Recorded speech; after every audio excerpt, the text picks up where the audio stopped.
Our story begins in the middle of chaos. The hunter Kim Jun-woo is surrounded by reporters and they ask him what it feels like to become the first SS rank hunter in the world. He achieved this feat within a year, and now this dungeon is of extreme difficulty, which puts him in the spotlight for the other hunters. For Kim, it was the first time he had been sent on an operation in a long while. Even though he didn't say anything about it, reporters swarmed him at the dungeon's entrance, and this was an opportunity they couldn't afford to miss. So the protagonist apologizes to the reporters, but says he can't talk right now, as at the moment he just wants to focus on clearing the dungeon. From their reaction, it seems they were expecting that kind of answer. Since it would be good for them to at least air Kim Jun-woo's voice on TV, the protagonist figures he might as well give them a gift today. Then right before entering the dungeon, he says there's one thing he's certain of. His team is always prioritizing the safety of civilians first, and that won't change no matter what happens. The reporters comment that as expected from the #1 ranked hunter, Kim Jun-woo is different. Controversial as he may be, he's still the best hunter.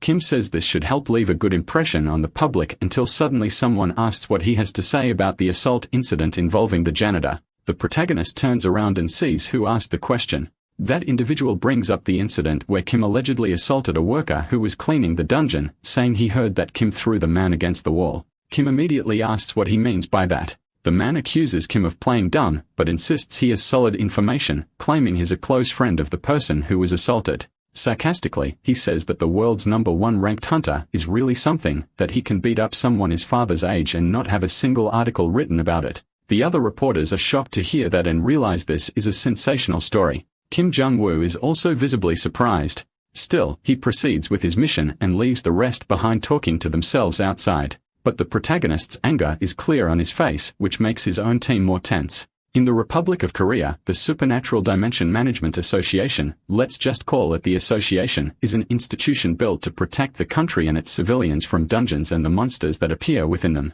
The association gathered talented individuals with supernatural abilities and formed 4 teams. Among them, the operations team deals directly with the monsters. In other words, they are the hunters. Among these, operations team 1 is considered elite. Their dungeon success rate is 100%. Every member of the team holds a high rank in the country, and the team leader is Kim Jun-woo. However, the new rumor about him starts circulating on all news portals, and the protagonist becomes extremely irritated with it. His assistant asks what the problem is.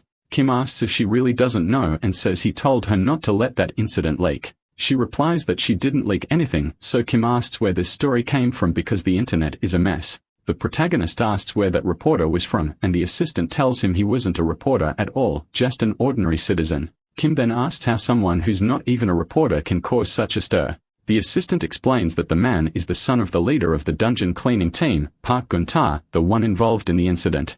This makes the protagonist even more furious as he says the bigger problem is that this isn't the only incident he's been involved in. His assistant says that right now, several witnesses from other accidents are coming forward, and things are only going to get worse. So she recommends that Kim lay low for a while. The protagonist calls her Leah Young and says she knows very well that he doesn't like people getting his way. He demands that she do something about it, because if this gets any worse, his reputation will be ruined.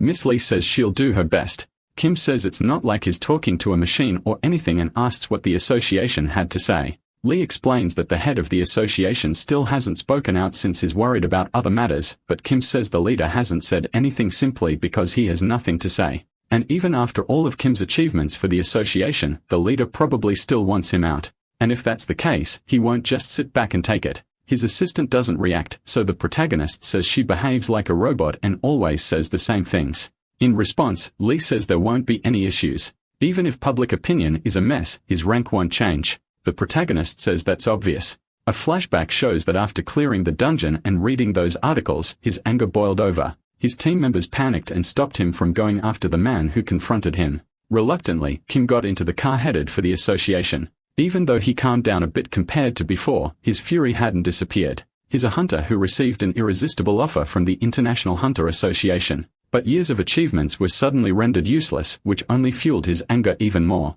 Back in the car, Miss Lee asks why Kim assaulted that man. He says the guy grabbed him first by the collar. Lee then asks why the man would do that. She knows Kim isn't too fond of the cleaning team, but this is the first time he's had a direct conflict with them. The protagonist says he doesn't quite remember what happened, but he adds that once they get to the association, he'll try to sort it out. He asks Miss Lee to bring him the son of the man involved because he wants to resolve this matter once and for all. Kim laments that this had to happen and claims that everyone always tries to screw over those who are doing well. Then out of nowhere, he's startled because a truck appears right in front of their car, and due to a lapse in attention from the driver, it almost crash into each other. But before that can happen, the protagonist uses one of his abilities that allows him to exceed time. This way, he manages to avoid the accident, and he thinks that if he had been just 1 second late, the asphalt would be painted with blood since the truck didn't even try to stop. He even wonders if the truck driver was drunk. Lee, still in shock, doesn't even know what to say. The protagonist, already enraged by everything that happened, decides to get out of the car and confront the truck. But as soon as he steps out, several iron bars shoot toward him and trap him in a snare. Kim realizes it's a device meant to restrain people with supernatural powers and is left unable to move. Suddenly, the truck that had stopped speeds toward him, trying to run him over. The protagonist, now restrained, can't use his abilities to escape. As a result, he's hit head-on and is left severely injured.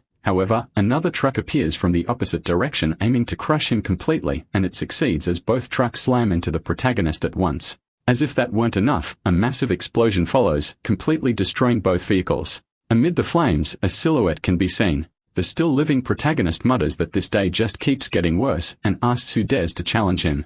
Soon, several heavily armed soldiers appear and open fire on him. Kim realizes this was an unexpected trap carefully planned. An average hunter would have died without even being able to fight back. But as someone who has faced monsters thousands of times in dungeons that constantly put a hunter between life and death, the protagonist developed resilience against countless dangers. Therefore, his survival ability is far greater than others, and he says it won't be something like this that kills him. That's what he truly believed. But then a weapon with a blue glow called Titan, a weapon used in dungeons to restrain extremely dangerous monsters, was aimed right at his head, and the shooter didn't even hesitate to pull the trigger. The protagonist system reports all the damage taken and calculates the probability of resurrection, but it ends up confirming his death. After that, Kim's body is thrown from the bridge, and as it falls into the water, his system alerts that due to his death, the requirement to obtain the secret ability has been fulfilled. This ability was called Karma, and due to this secret ability, the protagonist was sent 10 years back in time, and the system alerted that according to his karma, his life and job would be reset. Shortly after, a new job was assigned to him, exactly the one he hated the most: cleaning dungeons after battles. From being the #1 ranked hunter, Kim Jun-woo was reduced to a mere dungeon janitor. And now that he's experiencing it firsthand, he realizes how exhausting it is to work on the cleanup team. Everything that happened on the bridge was completely unexpected for Kim, because having a weapon pointed at his head like that is not something he's used to, until he suddenly wakes up in a panic and says that was one hell of a strange dream. Kim wonders how long he was asleep as his entire body feels stiff. But when he looks around, he wonders where he is. He sees that this room is a 26 square meter dump, worse than a pixie, and realizes it's not his home since even his bathroom is bigger than this entire space. He then wonders if it could be Director Lee's house, but quickly deems it unlikely since she wouldn't let him in her house even if the world were ending. So Kim asks himself again, where is he? That's when he checks his system and sees that his death was confirmed and that he obtained the ability called Karma. This leaves him even more confused. Next, Kim looks at himself in the mirror and realizes he's 10 years younger and that this is his 28-year-old face. He opens his system again and sees that he really did go back in time. With the system's explanation, the protagonist realizes this wasn't a dream. He really died and ended up going 10 years into the past. Ken also sees that a new job was assigned to him, which he doesn't like since after becoming a hunter at 18, he was promoted to a rank at 28 and at the time was ranked 22nd in Korea. If this were just a time regression, he would surely still be a hunter aiming to rise to the top under the light. However, he's stunned by his new assignment. As he finds out, he'll have to work as a dungeon cleaner, and the condition to cancel this is to become Secretary General. If he succeeds in canceling it, he'll return to the way things were before he died. But if he fails, he'll remain a janitor forever and rot in this new life. Kim thinks about the International Supernatural Association, an organization that oversees and manages all the associations around the world. The Secretary General holds significantly more power than even the President of the United States. Even he, who was the world's first SSS rank, was never appointed to such a position, but now his system wants him to reach it within 5 years. Kim thinks it's impossible to achieve and considers simply ignoring it all since he doesn't care about this whole karma business. But then he realizes that this is the only way to return to his former life, so it would be in his best interest to live as a hunter again like before. If he had his abilities, he wouldn't even break a sweat getting back there. But when he checks his system, he sees that all his previous skills are no longer available. With that, Kim realizes the situation is more serious than he thought.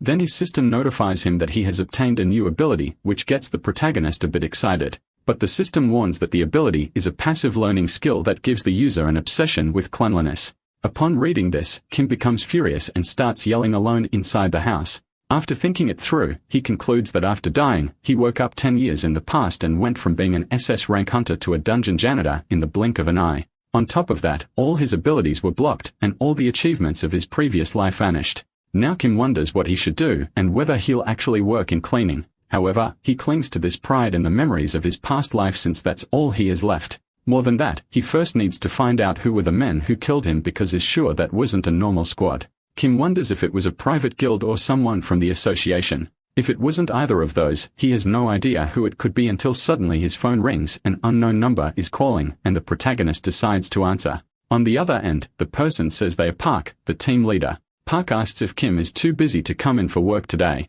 In turn, the protagonist thinks the name sounds familiar, but he can't quite remember. The leader continues saying it's been an hour since the report and Kim still hasn't shown up, but assumes he must be unwell or something since the last dungeon was tough. The protagonist quickly realizes that Park is referring to the job the system assigned to him. Park admits the last dungeon was difficult, but promises that this one will be easier. One of the staff members says there are always people who quit after the first day, and he thinks the leader shouldn't be begging someone like that to come back. On the other end, the protagonist ends up hearing the conversation and thinks that no matter his current situation, he won't let anyone look down on him, not even mere dungeon cleaners. Park tells the others not to speak badly of Kim as there might be a serious reason he didn't show up for work. Then he says Kim can rest today, but if something unexpected happens next time, he should call ahead of time to notify them. He also tells him to save the contact under the name Park Jontai. Upon hearing that name, the protagonist is shocked. Park says his name is hard to remember anyway, but the protagonist is stunned because he's working for the very man he assaulted in his past life. Regardless, Park tells him to rest and says he'll see him next time. But the protagonist interrupts and says he's heading to work right now. Kim is surprised that he doesn't have any decent clothes at home and is even more surprised when he steps outside and doesn't see a luxury car waiting for him. He even tried calling a taxi, but since he had no money, he had to take a bus, something he never imagined doing, which only fuels his anger. The protagonist realizes he's living a completely different life from before, and that means his relationship with the world has changed too. There's also the fact that he was violent with Park Jiantai, but that hasn't happened yet in this life. Kim has nothing to do with him yet. But if Park Jiantai was the one who killed him before, that changes everything. Because there's definitely something strange about all this. Someone deliberately caused an accident and grabbed his attention. The fact they had an anti-supernatural device ready to block his powers and also had the Titan weapon, these details are too suspicious. That's a top-tier weapon. The technology behind it is substantial, not to mention its price. It's not something a dungeon janitor could easily acquire, but he might have hired a professional to help. After all, his son seemed to hold a grudge against Kim as well. The protagonist believes that what he did wasn't nearly enough to justify the retaliation he suffered, and he blames Park Guntai himself, claiming that he should have gotten out of his way while Kim was still calm. A flashback shows what happened that day. Park Guntai introduced himself as the chief of the dungeon cleanup team. Kim asked what he wanted.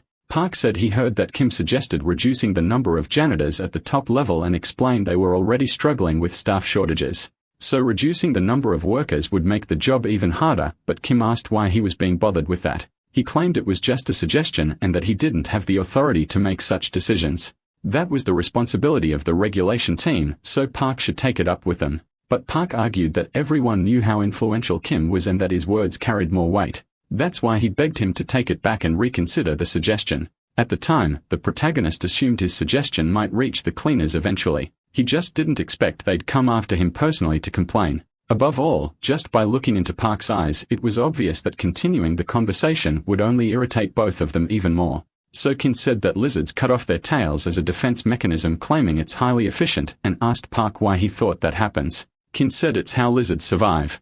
It doesn't matter if it's efficient or painful. They do it to save their lives. It's their last resort. Park tried to argue that the janitors aren't the problem. However, Kim said that's just what he thinks, because every human believes they are necessary in the world, but that's not true. He said the association was facing financial problems, so they were going to adjust the salaries of the late hunters. Then Park asked if that's why everyone else also had their salaries cut. Kim argued that the association's top priority is protecting citizens from monsters and that job is done by hunters. So if they are not paid, no one will do the work. so they had to use their last resort, but Park said that was nonsense. There's a limit to how much someone like Kim can just do whatever he wants. He also said that hunters don't actually do that much and decides they have no idea what the cleaning team does or how important their work is. Kim then asked what more a janitor does besides cleaning. Besides, he claimed it wasn't up to him to decide how many people would be laid off. Furthermore, he said he should have made that suggestion years ago, but let it go because of his comrade.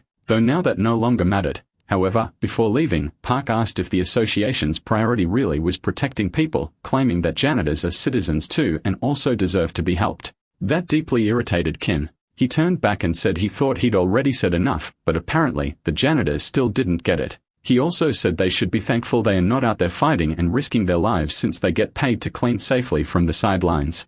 That's why Kim claimed that thanks to the hunters' work, others get to fill their bellies and act like parasites on society. This time, it was Park who got angry, and that's why he grabbed Kim by the collar. But with just a shove, Kim pushed him away. Only he ended up using too much force, which caused Park to hit his head against the wall. So he decided to call Lee and ask her to handle it and bury the case. Back to the present, Kim has just arrived at the worksite, and he realizes he's standing before a yellow-level dungeon. He knows the boss of this dungeon is a foxtrot centipede since he fought it back when he was 28. It's yet another confirmation that he really went back in time. Then he finally comes face to face with Park Ji-antai. Kim looks at him with a dark stare, blaming Park for everything that happened. Meanwhile, the leader of the cleanup team has no idea what's going on since for him, it's just another normal workday. From Park Guntai's perspective, he's just welcoming a new employee. But from the protagonist point of view, he's standing before the man responsible for his regression and Kim sees him as an enemy. He notices that Park is a typical middle-aged man in his 50s wearing a cheap uniform just like he remembered from the past. He quickly observes that Park doesn't look like the kind of man who would kill someone. After that, the protagonist meets the rest of the team. But one janitor named Han Kayak says Kim only came back because he got caught trying to ditch work. Another janitor, Zui Jong, says that last time, Kim said he couldn't do anything, and he really didn't. A girl named Mun So-yeon says 4 people are enough and asks why the leader insisted on bringing another one. Park calms them down and says they have a job to do, then asks how much time they have left. Huck says they've only got 45 minutes, thanks to Kim showing up late. Then the leader says they can't waste any more time and they need to get inside and finish before they get criticized again. Next, he hands Kim the equipment he's supposed to use. The protagonist sees that along with the protective suit, there's a gas mask. Park asks if there's any problem. Kim says no, but in reality, he has no idea what a dungeon janitor actually does. Far from there, at the Supernatural Dimension Management Association of the Republic of Korea, the facility is managed by 4 main teams. The control team monitors dungeon spawn status and gathers information. The hunter support team produces and maintains weapons and items while also supporting general field operations. There's also the operations team, a group of hunters who eliminate monsters in dungeons. And last but not least, the cleanup team whose function was completely unknown to Kim and he had to learn the janitor's role the hard way. On the way in, the leader says they need to go to the boss room. But when he sees Kim walking off alone, Park tells him it's dangerous. The protagonist recalls that Park himself said they should head to the boss room. Park confirms, but says they should go together through the other side. However, the protagonist insists they are heading the wrong way and points toward the actual boss room door.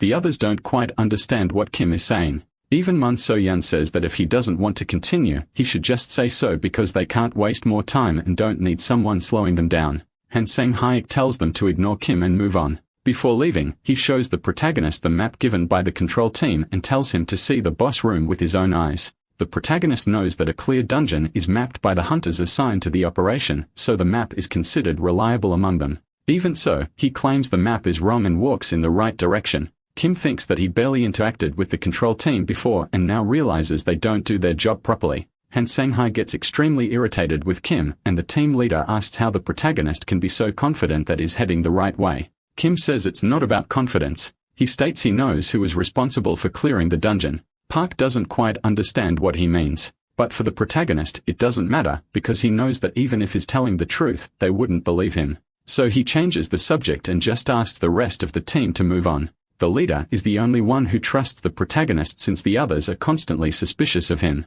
As they walk, Kim asks why they only have 45 minutes. Park says that's the time limit before the dungeon closes. Kim had never heard of that before since he only knew that all dungeons naturally disappear about 2 hours after being cleared. Hunters usually don't care because they leave the dungeon right after finishing it, and the cleanup team enters shortly after. He then asks if clean is really necessary if the dungeon is going to disappear anyway. Park replies that a cleared dungeon doesn't disappear, it just goes dormant, and then monsters end up reappearing later. So if the dungeon reopens with bodies piled up, that would be a serious problem because it makes it easier for hunters to get lost. And the natural gas released from decomposing monsters is extremely lethal to humans. And if there are bodies scattered around, restricts the hunter's actions directly affecting the completion of the dungeon. In other words, Park says the janitor's job is to help the hunters focus on clearing the dungeon peacefully. He says he's proud of his work because without janitors, there would be no hunters. But in his mind, Kim thinks that's total nonsense. Park says that in addition to cleaning, they sometimes even rescue hunters since they are also responsible for not leaving any information behind. Kim thinks he's never heard of a hunter being rescued by janitors, but he agrees that the cleaning work isn't as useless as he thought. After walking a bit, they reach a gate, and Hansang says that according to the map, that's the boss room. But as soon as he tries to open the door, he finds an empty chamber and is left speechless for being wrong. The protagonist says he tried to warn them, which leaves Hansang Hyuk even more confused. They ask the leader what they are going to do now. Park asks how much time is left before the limit. Hansang Hyuk says there are 22 minutes remaining. Then the leader says that should be enough, and everyone agrees to keep going. Kim asks if they are being serious. The leader says yes. After all, their duty is to clean the dungeon while there's still time. Kim says it takes anywhere from a week to a year for a dungeon to reappear, so if they get trapped here, they won't survive. But that doesn't seem to scare the team leader. Kim says they must be insane, risking their lives just to do janitorial work. Park says it's always been that way, and it always will be. Hansang Hak says that if Kim wants to leave, he's free to do so. He never expected anything from him anyway.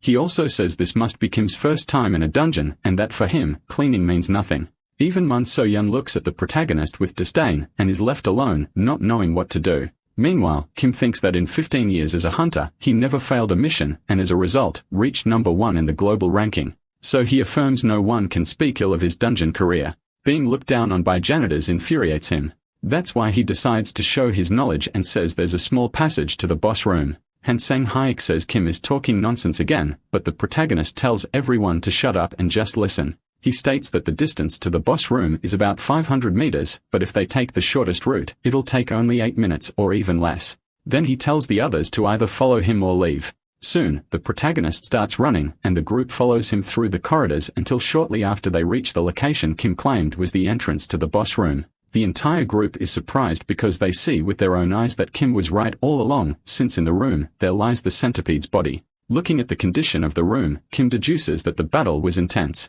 Assuming it was a 20-member team, casualties must have been around 5 or 6 people, but they still managed to find the key point. The weakness of this enemy is the hollow spot on its forehead just above the massive chin. Hansang Hyuk says they don't have much time and should get started right away. However, the protagonist stops him from proceeding, which leaves Han very confused. Then the centipede, which appeared to be dead, rises up and is about to attack the cleaning team. Everyone is frightened. After all, the monster wasn't supposed to still be alive. Kim, on the other hand, can only think that this makes his job even harder. The protagonist has faced many dangers like this before, but this time, he's without his abilities. Yet to his surprise, instead of attacking, the centipede collapses dead once again. He realizes it was nothing more than a final breath and blames the operations team for not checking properly. Hui Jang says this must be Kim's first time seeing a boss monster, so he tells him to step back. He says Kim froze up, but it's okay now, and that he should leave the job to the others. The protagonist is deeply irritated at being underestimated, so he simply takes the knife from Hui Jang's hand and says he'll do the job. Kim says that Hui Jang wouldn't be able to dismantle the centipede, claiming that if he tries to cut without knowing what to do, he'll end up breaking his wrist. He explains that the knife only fits into segments 3, 6, and 12, and doesn't go in anywhere else, so they shouldn't even waste time trying otherwise. Kim notices the monster's nerves are still reacting, but tells them to ignore it if the centipede twitches while being cut. The level of detailed knowledge Kim displays leaves the others speechless until he asks if they are just going to stand there or help. Kim tells them all the details they need to know, but is also very strict about the procedure. Hansang Hyuk assumes that Kim must know so much because the leader gave him the control file, but Park says is not responsible for that. Then Hansang Hyuk says there's no way someone would know that much without those files, but Park replies that this information isn't even in the files, and that's not where Kim got all that knowledge. So Hansang Hyuk asks how he knows so much, but Park doesn't know how to answer. Meanwhile, Kim's passive skill for cleaning obsession activates. With that, the protagonist works intensely. and shortly after, with the team's help, he finishes dismantling the centipede. Then Kim feels strangely fulfilled. Though he wonders why that is, regardless, the leader praises the protagonist's performance, which makes Insane Hayek fume with jealousy. Mun So-yeon says that not only was he a big help, he practically did everything himself. But Kim thinks there's no need for all the fuss since he just did his job. The leader says it's time to wrap up since there are only 5 minutes left until closing, which is enough time to get out.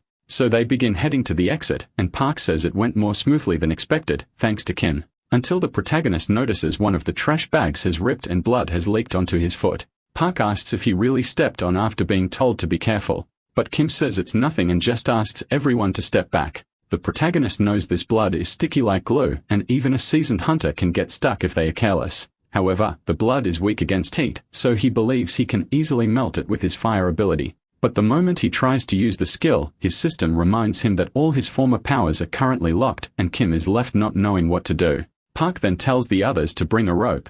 They all try to pull Kim out. So they tie up the protagonist, and everyone pulls together. Even so, Kim doesn't move an inch, because the blood really stuck to his foot. They try to hurry as there's less than a minute before the dungeon closes. When that fails, Park tells Kim to take off his clothes, but Mun So-yeon reminds them that the gas level is extremely high and that could be dangerous. Park, however, says that if Kim doesn't do it, they'll all be trapped. The protagonist wonders why he said that since he's the only one stuck and doesn't understand why everyone else would be trapped too. He thinks that even lizards cut off their own tails to survive, so in this situation, they should abandon the cause. Then he wonders, are they less intelligent than lizards? Meanwhile, the leader says that this isn't working and tells everyone to leave because those who can survive shouldn't die. His team doesn't want to abandon him, but Park insists they leave, claiming that it's an order. They know there are only 10 seconds left, so they obey the leader and head toward the exit. Park goes to Kim and helps him take off his clothes. The two of them manage to move faster together. That way, the protagonist is able to break free, and practically barefoot, he runs for the exit. The others get out first and wait anxiously for the leader to return until there are only 3 seconds left. Park and Kim run for the exit as if chasing the light at the end of the tunnel and at the last second before the dungeon closes. The whole group who had been holding their breath sigh in relief as the two managed to escape in time. They are happy to see the team leader safe and sound, and Park is pleased with the support he has from his team. Meanwhile, Kim is shaken, realizing he nearly died in a dungeon without monsters while cleaning. Park helps Kim up and says the gas level was lower than he expected, so they turned out fine. He also says that for a first time in a dungeon, Kim actually did pretty well. After that, he says this was just the first dungeon of the day, and they are only getting started. Kim, shocked, asks how many dungeons are left. Park answers that there are still 5 more. Immediately, the protagonist falls into despair. There are 8 operations teams just in the Seoul branch and 96 teams across the country, including freelancers not tied to the association. There are about 11,000 registered hunters in Korea. But on the other hand, there are only 5 dungeon cleaning teams, a total of 25 people. Each team has to clean around 3 to 4 dungeons a day. And if they are unlucky, they'll clean more than 5. And today is a day of bad luck for Kim and his group. After their shift, Park says that since it was an unlucky day, they should all have dinner together. And since the salary difference isn't that big, they should split the bill. So he asks if Kim is coming to dinner with them too, because it's better to decide now. Everyone's hungry, but the protagonist says he's not going, which surprises everyone. Kim thinks that he has to work with them, but he doesn't want to build any friendships. So Park says that if he doesn't want to, he doesn't have to. The protagonist feels a bit awkward, but ends up going home alone. Before that, Mun So-yeon compliments Kim's work and tells him to get home safely. Kim maintains his cold and calculating posture and walks away. Later, he thinks that it couldn't have been Park who killed him in his past life. He doesn't seem cold-blooded enough to kill someone out of pure resentment. Setting him aside, the protagonist tries to think of someone who might want revenge against him. He remembers the rookie on his team who always cursed at him, his ex-girlfriend who nearly took her own life after their breakup, and a certain member of the control team. They were always at odds, so Kim wonders why so many people hated him. But he concludes that none of that matters now because in this life, whoever killed him must be a complete stranger. In the end, if he wants revenge on whoever killed him, he needs to get rid of his current karma and return to his past life. To do that, he knows he must become the Secretary General of the International Association. So he thinks that if he still had his abilities, he would find a way to join the control team until suddenly he gets an idea and opens his system window. Kim realizes he didn't check all the information that morning and just now notices there's a condition for unlocking his abilities. In that case, there's no reason to keep working as a janitor. But when he looks at the conditions, he realizes they are all tied to cleaning work. This makes him furious and he wonders if there's no other way to solve this. Kim crushes a bottle in frustration and says the system wants the cleaning team to be the air he breathes. As he looks around his room, he remembers the mess it's in and unintentionally, he activates the passive ability of obsession with cleaning. As a result, he ends up cleaning the entire room and doesn't even get a full night of rest since all this focus is on cleaning. Without realizing it, he fulfills a condition that required a full day of work, which allows his hyper boost ability to be unlocked. The protagonist thinks it's already been a week since he started taking a crowded and disgusting bust every morning and began cleaning dungeons. During this period, he cleaned 25 dungeons. According to his calculations, he has already used 60 liters of bleach and dismantled 30 monsters. This ended up unlocking some of his old abilities. One of them is called Hyper Boost, which allows the user to move faster. But it's only useful when combined with offensive skills. Given that the condition only activates during combat, the ability can't even be used for training. Trying to stay positive, Kim concludes that it's better than nothing. Honestly, an annual minimum wage of 60 million and being the #1 preferred profession are things that are impossible to reach. He thinks that dungeon janitor is the most extreme job of this era. However, there are also some relatively easy conditions, but they are a bit abstract.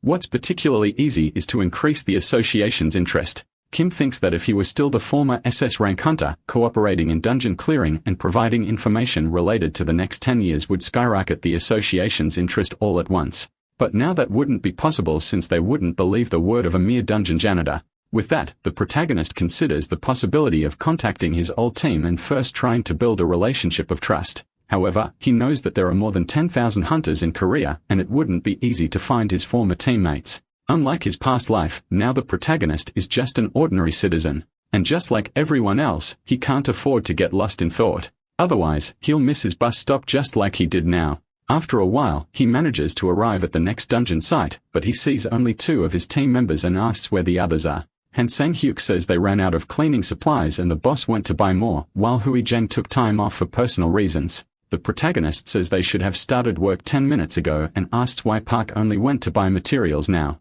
With all the questions, Han Sang-hyuk asks why Kim arrived late. He replies that he missed the bus stop. Han Sang-hyuk starts laughing, but says he brought coffee and they should drink while waiting for the boss to return. Kim begins to notice that Han Sang-hyuk's attitude is almost angelic compared to their first day on the job. The fact that he hasn't given up yet is beyond Kim's own expectations. After that, he suggests they go into the dungeon already, but Han Sang-hyuk says the hunters haven't finished yet. When the protagonist approaches the entrance, he realizes this isn't the dungeon he cleared in his past life, but he recognizes it as at most a mid-tier blue-grade dungeon. So it's not the kind of dungeon where people usually exceed the time limit, and he wonders why the hunters are having trouble inside. He thinks it's not like he can go in to help, so he figures he just has to wait. But it doesn't take long for him to realize that thinking like that was a mistake, because 30 minutes go by and they still haven't finished, which makes the protagonist furious. In the middle of this fit of rage, the hunters start coming out. Kim notices they are all rank D, and this is just a blue dungeon, but they are coming out completely worn down. So he says they are not worth the salary they earn, but his colleague tells Kim to keep it down because they might overhear. However, something catches the protagonist's attention. He sees a familiar face coming out of the dungeon. The face of this woman is unmistakable. Long black hair, flawless features like those of an actress. It's definitely Kim Minju. She used to be a direct subordinate on the protagonist team, but he wonders why she's there. Minju notices one of the janitors staring at her, so she walks over and asks if he has some kind of problem with her. The protagonist says no, but in his thoughts, he wonders why he had to run into her right here. He had been thinking about reaching out to his old team, but now he thinks Minju will have to be an exception. Because in his past life, she hated him for no justifiable reason. When she suggested that there was no choice but for her to retire because of an injury, Minju offended Kim countless times. She didn't even realize that Kim was saying it for her own good. Her pride was too high even though her skills weren't bad. Mun So-yeon interrupts his thoughts and asks if Kim knows that hunter since he was staring at her.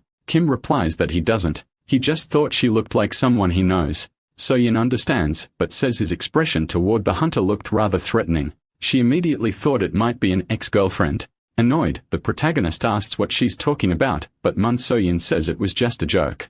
In the middle of all that, Park arrives and asks what happened for the mood to turn so tense. The protagonist says it's nothing, but Han Sang-hyuk counters, saying that Kim just ran into his ex. Super irritated, the protagonist simply says they should just get back to work. Now in a blue-grey dungeon on civil terrain, it lives up to its name as it's a dungeon created from buildings. Han Sang-hyuk asks if Kim studied this dungeon beforehand. He says no and only knows that the boss is a humanoid monster. Over the past few weeks, he was bombarded with questions because of his vast knowledge about dungeons, and the protagonist dodged all of them. The boss says this dungeon looks like civil terrain and the monster remains aren't very noticeable. So it's better to make sure to clean every corner and crevice thoroughly, especially the blood that tends to gather under the stairs. He says they must pay extra attention to that. Park leaves the others near the entrance and tells the protagonist to follow him to the boss room. They walk a bit through the dungeon until the boss sees a body and says he really doesn't like humanoids since they look like human corpses and that's grotesque. Kim sees that up ahead, there's a corpse of a monster called Vega, one that appears to be a woman about 1.70 meters tall. Park says they can take her out without dismembering, especially since doing that is uncomfortable. Then he looks at Kim and asks why he's spacing out. The protagonist notices something strange, but says it's nothing. He remembers that Vega isn't particularly dangerous, and as long as one is aware of her quick movements, she's not hard to defeat. But he wonders if Minju had trouble. He knows that around this time, she should be ranked B, and while not the strongest, B rankers are still quite powerful. If it weren't for the fact that Minju got hurt in his past life, she would have had the potential to reach S rank. Her sword skills in particular were even better than the protagonist at that time. Even if their relationship wasn't good, he knows how to acknowledge that.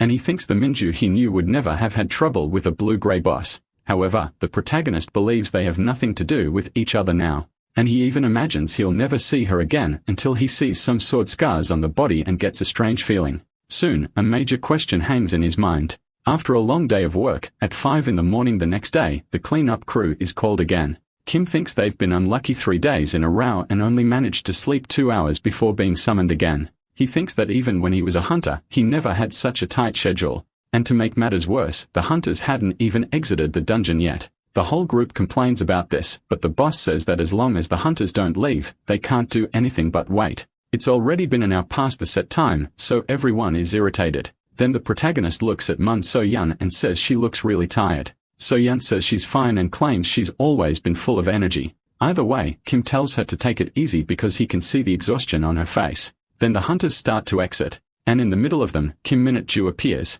The protagonist didn't expect to see her again. He thinks there are so many dungeons and so many hunters.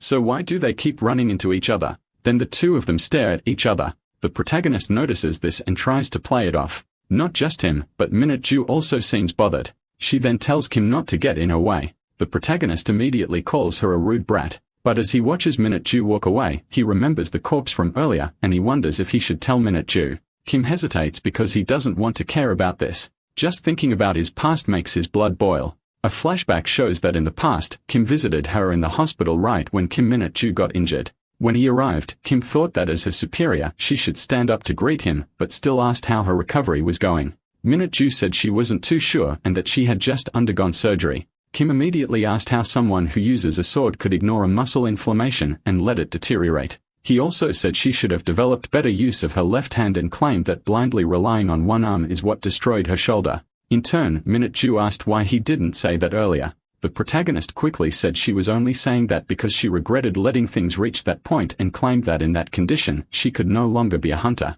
He handed her a resignation letter to sign, stating that the association's opinion was unanimous. Kim said that if she pushed herself, even a normal routine would become difficult. Therefore, her days as a hunter were over. Minju said it was nothing and argued that her leader knew very well why she wanted to be a hunter. The protagonist said that in her current condition, Minju would only be a burden to the team. Besides, the decision had already been made and she just needed to comply. He also said that she should have informed them that she was in pain. By keeping quiet, the problem had become far worse. Annoyed, Minju said she had warned them multiple times. And when she said she would request a full checkup from the support team, Kim told her that everyone was in pain and that she should stop complaining and get back to work. She then claimed that the reason she kept pushing through the pain was exactly because of her leader, the same one now forcing her to retire. However, the protagonist snapped and said that wasn't his fault, claiming she should have taken better care of her own body and sought medical help, not gone back to work just because someone told her to. Either way, Minju said she'd be able to return to work after few days of physiotherapy. Kim said he couldn't wait and that a swordswoman with a damaged shoulder was useless. He said a parasite like that belonged in the cleanup team. After hearing that, Minju asked if her leader had ever seen her as a companion. Because now she believed she had only ever been a tool to him, one that was being tossed away now that she was no longer useful. The protagonist said he never liked her anyway and that as a superior, she should show more respect. After all, he was never lenient with anyone. Minju said she never liked Kim either, precisely because he treated everyone with contempt. In turn, Kim said he no longer cared where she went or what she said. He just didn't want her on his team anymore. Provoked to a limit, Minju slapped him, telling Kim to be born as a better person in his next life. Back in the present, Kim reflects on this and realizes he really was a jerk back then and doesn't even remember if she actually complained about the pain before the surgery. Knowing himself, Kim figures he probably thought Minju was faking illness to avoid work, which is why he ignored her complaints. He concludes that if not for the injury, she would have become a great hunter. But now he notices that Minju apparently is already in pain again and thinks that maybe there's still time for her to get proper treatment. However, he doesn't want to get involved in it. But his conscience weighs on him and he decides to back. So he calls out to Minju and tells her to increase the grip strength in her left hand. But to Minju, that sounded really weird and she doesn't understand what Kim meant. The protagonist continues claiming that when she holds the sword, she only applies strength with her right hand, which puts a lot of pressure on her shoulder. Even if she can attack quickly the way she's doing now, her right shoulder will be overloaded soon. That's why she should use her left hand for support and reduce the weight on her body. Most importantly, once she finds balance between both hands, she'll become even stronger. Minju listens to all of this and doesn't even know how to respond. It's a very unusual situation, and she wonders what a cleaner could possibly know about combat. Either way, Kim walks into the dungeon and says that she's a smart hunter and will know what to do. He advises her to ask the support team for an examination. The next day, Minju decides to go see a doctor. And after being examined, the doctor says the problem could have been much more serious if it hadn't been addressed in time.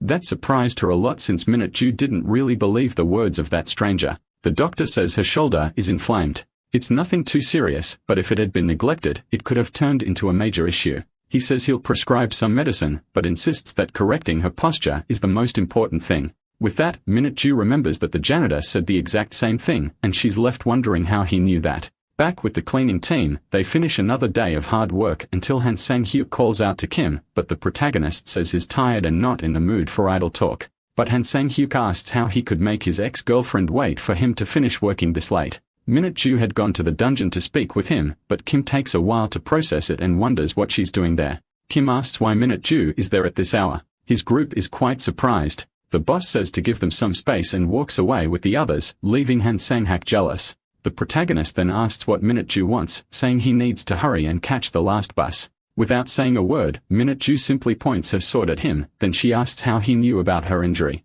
Kim senses the danger and tries to think of an answer that won't get him killed. Minju demands a reply and tells the janitor not to pretend he doesn't know what she's talking about. Then the protagonist realizes she actually went to get a medical exam, but tries to dodge the situation, claiming he just figured she was having issues and that he only wanted to give her some tips based on things he'd seen on the internet. Not buying it, Minju says her technique is kept strictly confidential and isn't anywhere online, yet the janitor seemed to know it in detail. So how? Kim realizes he said too much and now seems suspicious. He knows that Minju's technique is indeed special and not widely known. It's not something a mere dungeon cleaner would be familiar with. And if this continues, he'll be reported to the Association for Suspected Espionage. So he says he saw sword marks on the monster's corpse. Among the many scars, something stood out. The injuries looked like they were made by someone who applies force with their right hand, but the follow-through techniques were shallow. He quickly realized that the wounds were made by a swordswoman with little strength in her left hand. Vega is fast but not strong, so she doesn't pose a big threat. A known method to deal with her is to take advantage of her speed, but there were no signs that this had been done, and there's no way someone skilled wouldn't know that. So Kim concluded that Minju's body couldn't keep up or respond to Vega's speed, which is why he said all those things. Minju is quite impressed. She says her shoulder actually did feel a bit tense after the fight. Kim says those symptoms normally wouldn't mean much, but he suspects Minju feels them whenever she needs to move her body quickly, especially as a swordswoman. The reason Kim can give such advice despite not being a swordsman himself is that during his time as a hunter, he was the world's first SS at rank. But to Minju, the reason he knows so much is because Kim is a freelance hunter on the side. She's heard there are some like that in Seoul. She also says those hunters top the Korean rankings, but never reveal themselves unless clearing high-risk dungeons. However, the protagonist denies being a hunter, and Minju then asks what he really is. He says you can tell just by looking. He's a simple janitor. He also says he has to work tomorrow, and now he's heading home to rest. Kim thinks that was a very transparent question, and if Minju were a smart hunter, she would try to use it to get something out of him. Now he's just a simple dungeon cleaner and he doubts they'll meet again. Before leaving, she thanks him and that surprises the protagonist. He wonders if Minju is really grateful for something. A little embarrassed, Minju repeats her thanks and takes the opportunity to invite Kim to something.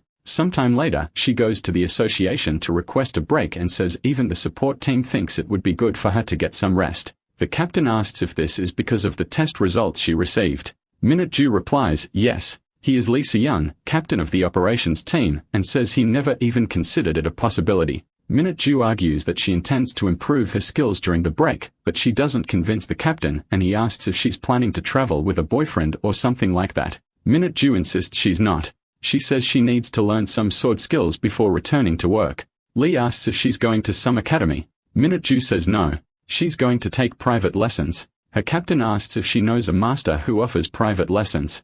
Minju says yes, a janitor she recently met. The captain asks if there's no one better to teach her and says a simple janitor wouldn't be capable of that, claiming it would be better for her to go to Kendo Academy. In response, Minju says she'll figure it out on her own. Then the captain asks if it was the janitor who told her to get the medical exam. She immediately wonders how the captain guessed that. She then remembers the nurse who treated her and thinks maybe she was the one who spilled it. However, her captain says that a mere janitor is not qualified to teach a professional hunter. But Minju says the janitor hasn't agreed yet, because the last time they talked, he rejected the proposal. Lee then asks what she intends to do. Minju says she's going to keep insisting until the janitor agrees to train her. Annoyed, the captain tells her to do whatever she wants, but warns her that a major dungeon will be cleared in a few weeks and she must return before then. With that, Minju thanks and leaves. After that, the captain says the organization is going backwards and wonders what a hunter could possibly learn from a janitor. He also thinks the other teams mustn't hear about this because he fears becoming a laughingstock, especially by the captain of Team 2. Lee starts to suspect that the clean team may have something to do with it. Just imagining it makes his stomach churn. He then makes a call asking if the executive director of management is available because he has something to discuss with him. A few days later, a new dungeon opens and the protagonist is inside cleaning. Surprisingly, he's in a good mood which his team finds strange. Kim is like this because one of his skills was unlocked. He's not sure why, but he thinks it's a great thing. Park approaches and says he's not interested in meddling in an employee's life, but asks why that girl came with him. The protagonist thinks to himself that it wasn't his idea. Still, he uses the excuse that they were short one person on the team, so he needed help. Park understands, but says she's a hunter. And if the association finds out about it, there could be trouble. The protagonist knows that, but says she showed up against his will. Just like she told her captain, Minju went to Kim and begged him to train her. At the time, Kim was extremely shocked, wondering what kind of hunter asks a janitor for help, and now he's trying to figure out how to get rid of her. In an attempt to make her give up, Kim said he'd consider it if Minju helped with the cleaning, thinking she would never accept. But to his surprise, Minju said that if that was the condition, then she agreed to help with the cleaning. Kim had underestimated her. He thought someone with such a huge ego would never do that, but he realizes now he was wrong in his judgment. And now he has to put up with Minju. However, from So-yeon's point of view, she doesn't like seeing Kim force his ex to do this, because she bought into the idea that they used to date. And because of that, she feels a bit jealous seeing Kim so close to his ex-girlfriend, especially since he brought her to work with him. So the atmosphere between them becomes rather unpleasant. Not long after, Kim is on the verge of going crazy. He never imagined that Minju would follow him everywhere. She calls him teacher and says the blood isn't coming off the floor. Him, however, tells her not to call him that. He also says not to clean using just brute force and explains that there's a difference between monster blood and human blood. They shouldn't be mixed. First, she should wipe the human blood with a cloth and then dissolve the rest with fire. Never try to clean both at the same time. Besides that, he says there are always fangs and meat mixed in with the blood. So she has to use a knife to scrape it and gather all the monster remains in one place. Ken also says that after using the knife, it must always be cleaned because monster blood corrodes the blade. Minju makes a confused face as she tries to absorb so much information. Seeing that, the protagonist thinks she's about to give up and asks if she's okay. She says she was just thinking that cleaning is actually pretty deep and states that Kim is definitely not a normal person. Observing this, the team leader says that Kim Jung-woo is now a complete cleaner and there's nothing he can't teach. This leaves Kim a bit embarrassed. Then the protagonist thinks that this isn't normal at all and wonders what's so great about this situation that's making him stand there smiling, especially considering he used to be an SS rank hunter. And now he's questioning the fact that he's proud of having become a complete cleaner. While he gets lost in thought, the team leader also praises the rookie's work, but the one who doesn't like this situation is none other than Mun So-yeon. A little while later, Minju says she's finished cleaning and asks what she should do next. So So-yeon takes the chance to go with her somewhere else and asks the team leader if that's okay. Park says there are a lot of corpses in the other direction and asks if they can handle it. So-yeon says yes. She really wants to take the opportunity to work beside a hunter, and she says she'll be back soon. Seeing the two of them leave, Han Sang-hyuk says that in a fight, he'd bet on the hunter. The protagonist can't disagree with him on the other side of the dungeon, So-yeon doesn't know what to do. She brought her colleague there on impulse, but now she doesn't even know what to say. And she doesn't even know why she did it until Minju asks if she's okay, since she looks pretty tired. She says she is, but just by looking into her eyes, Minju knows that's not true. Then So-yeon says she hasn't been sleeping well the past few days, and Minju asks if something's been keeping her up. So-yeon hesitates to answer. She says she'd rather talk about something else and honestly admits that it's the first time she's ever talked to a hunter. Minju says there's nothing interesting to tell except that she followed in her father's footsteps and became a hunter. Then So-yeon asks if she works with her father, but Minju says no. He injured his shoulder and was fired. Her father's superior said he was faking illness to skip work, and the people he worked with made him walk on eggshells. So her father endured the pain and worked out of fear of becoming a burden to others, which only worsened his injury. So-yeon says it's unbelievable that colleagues would do something like that. But Minju says there are no colleagues in the association, only people of higher or lower rank. She says her father was a B rank hunter until he was fired, but no one cared about him after he lost his job. He was seen only as a disposable tool. Minju says the entire association is like that. Place where hierarchy is everything, where people act extremely tough with the weak and extremely weak with the strong. The same happens with the hunters she works with, but Minju says the clean team isn't like that. Then she decides to change the subject since the mood got a little heavy and asks if So-yeon is interested in her teacher. So-yeon gets embarrassed and asks if it's that obvious. Minju says yes. Anyone would notice. Still embarrassed, So-yeon says that Kim is good at his job and has a strong sense of responsibility. He didn't show up on the first day and she thought Kim was a dropout. But when he finally came, he surprised her with his effort and knowledge about cleaning, because he knows dungeons and monsters like no one else. And the information he provides is extremely useful and accurate, even better than what the control team has. With that, Minju thinks that Kim is definitely not a normal guy. His knowledge proves it, and that alone is more than enough reason to keep him in her sights. But she says she's not interested in Kim in that way, so So-yeon asks why she keeps following him around all day. Minju says, as she mentioned, the association standards are extremely strict and she's not meeting them at the moment. That's why she needs to become stronger, and to do that, she needs Kim's help.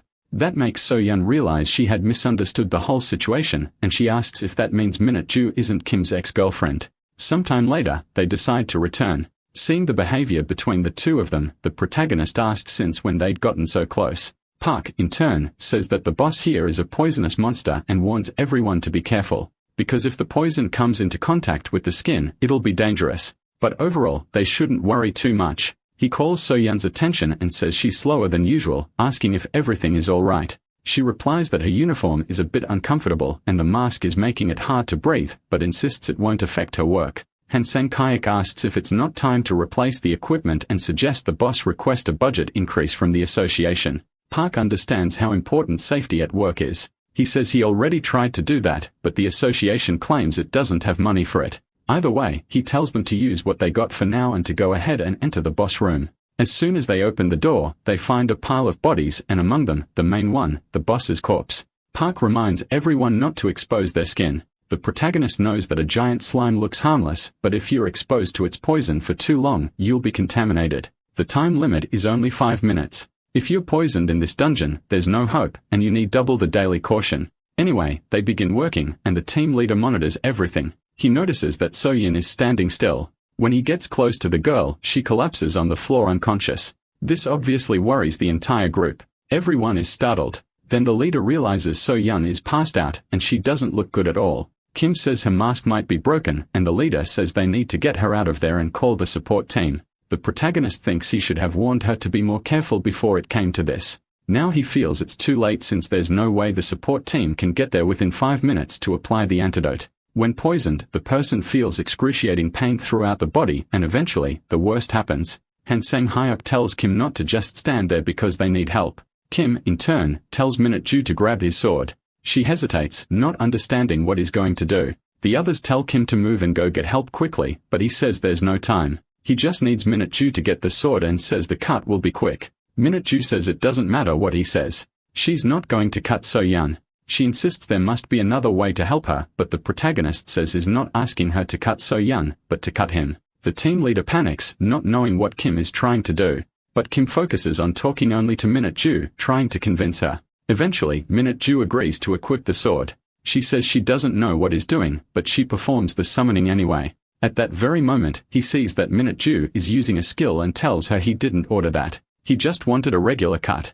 But right after, Minute Ju slashes him. Kim feels intense pain from the blow and his system detects that he has been attacked. That's exactly what he wanted, because now he can enter combat mode and access some skills that were previously locked. The protagonist says he'll run ahead carrying So-yeon to the support team and will meet the others there. Park doesn't understand any of what's happening and says now there are 2 injured people, so it'll take too long to carry them both out. Like a flash of light, the protagonist picks up the girl and rushes off, leaving the others stunned by his speed. The Hyper Boost ability has been activated, but since it can only be activated in combat, the protagonist thought quickly and asked Minute Ju to strike him. In any case, he needs to hurry. He has only 3 minutes. Sometime later, after he manages to reach the hospital, Park and the rest of the team arrive too, and he thanks them for the treatment So-yeon received. The doctor says it was very dangerous, but they were lucky and got there in time. He says So-yeon can already receive visitors and asks who brought her in. The protagonist introduces himself as Kim Jong-woo.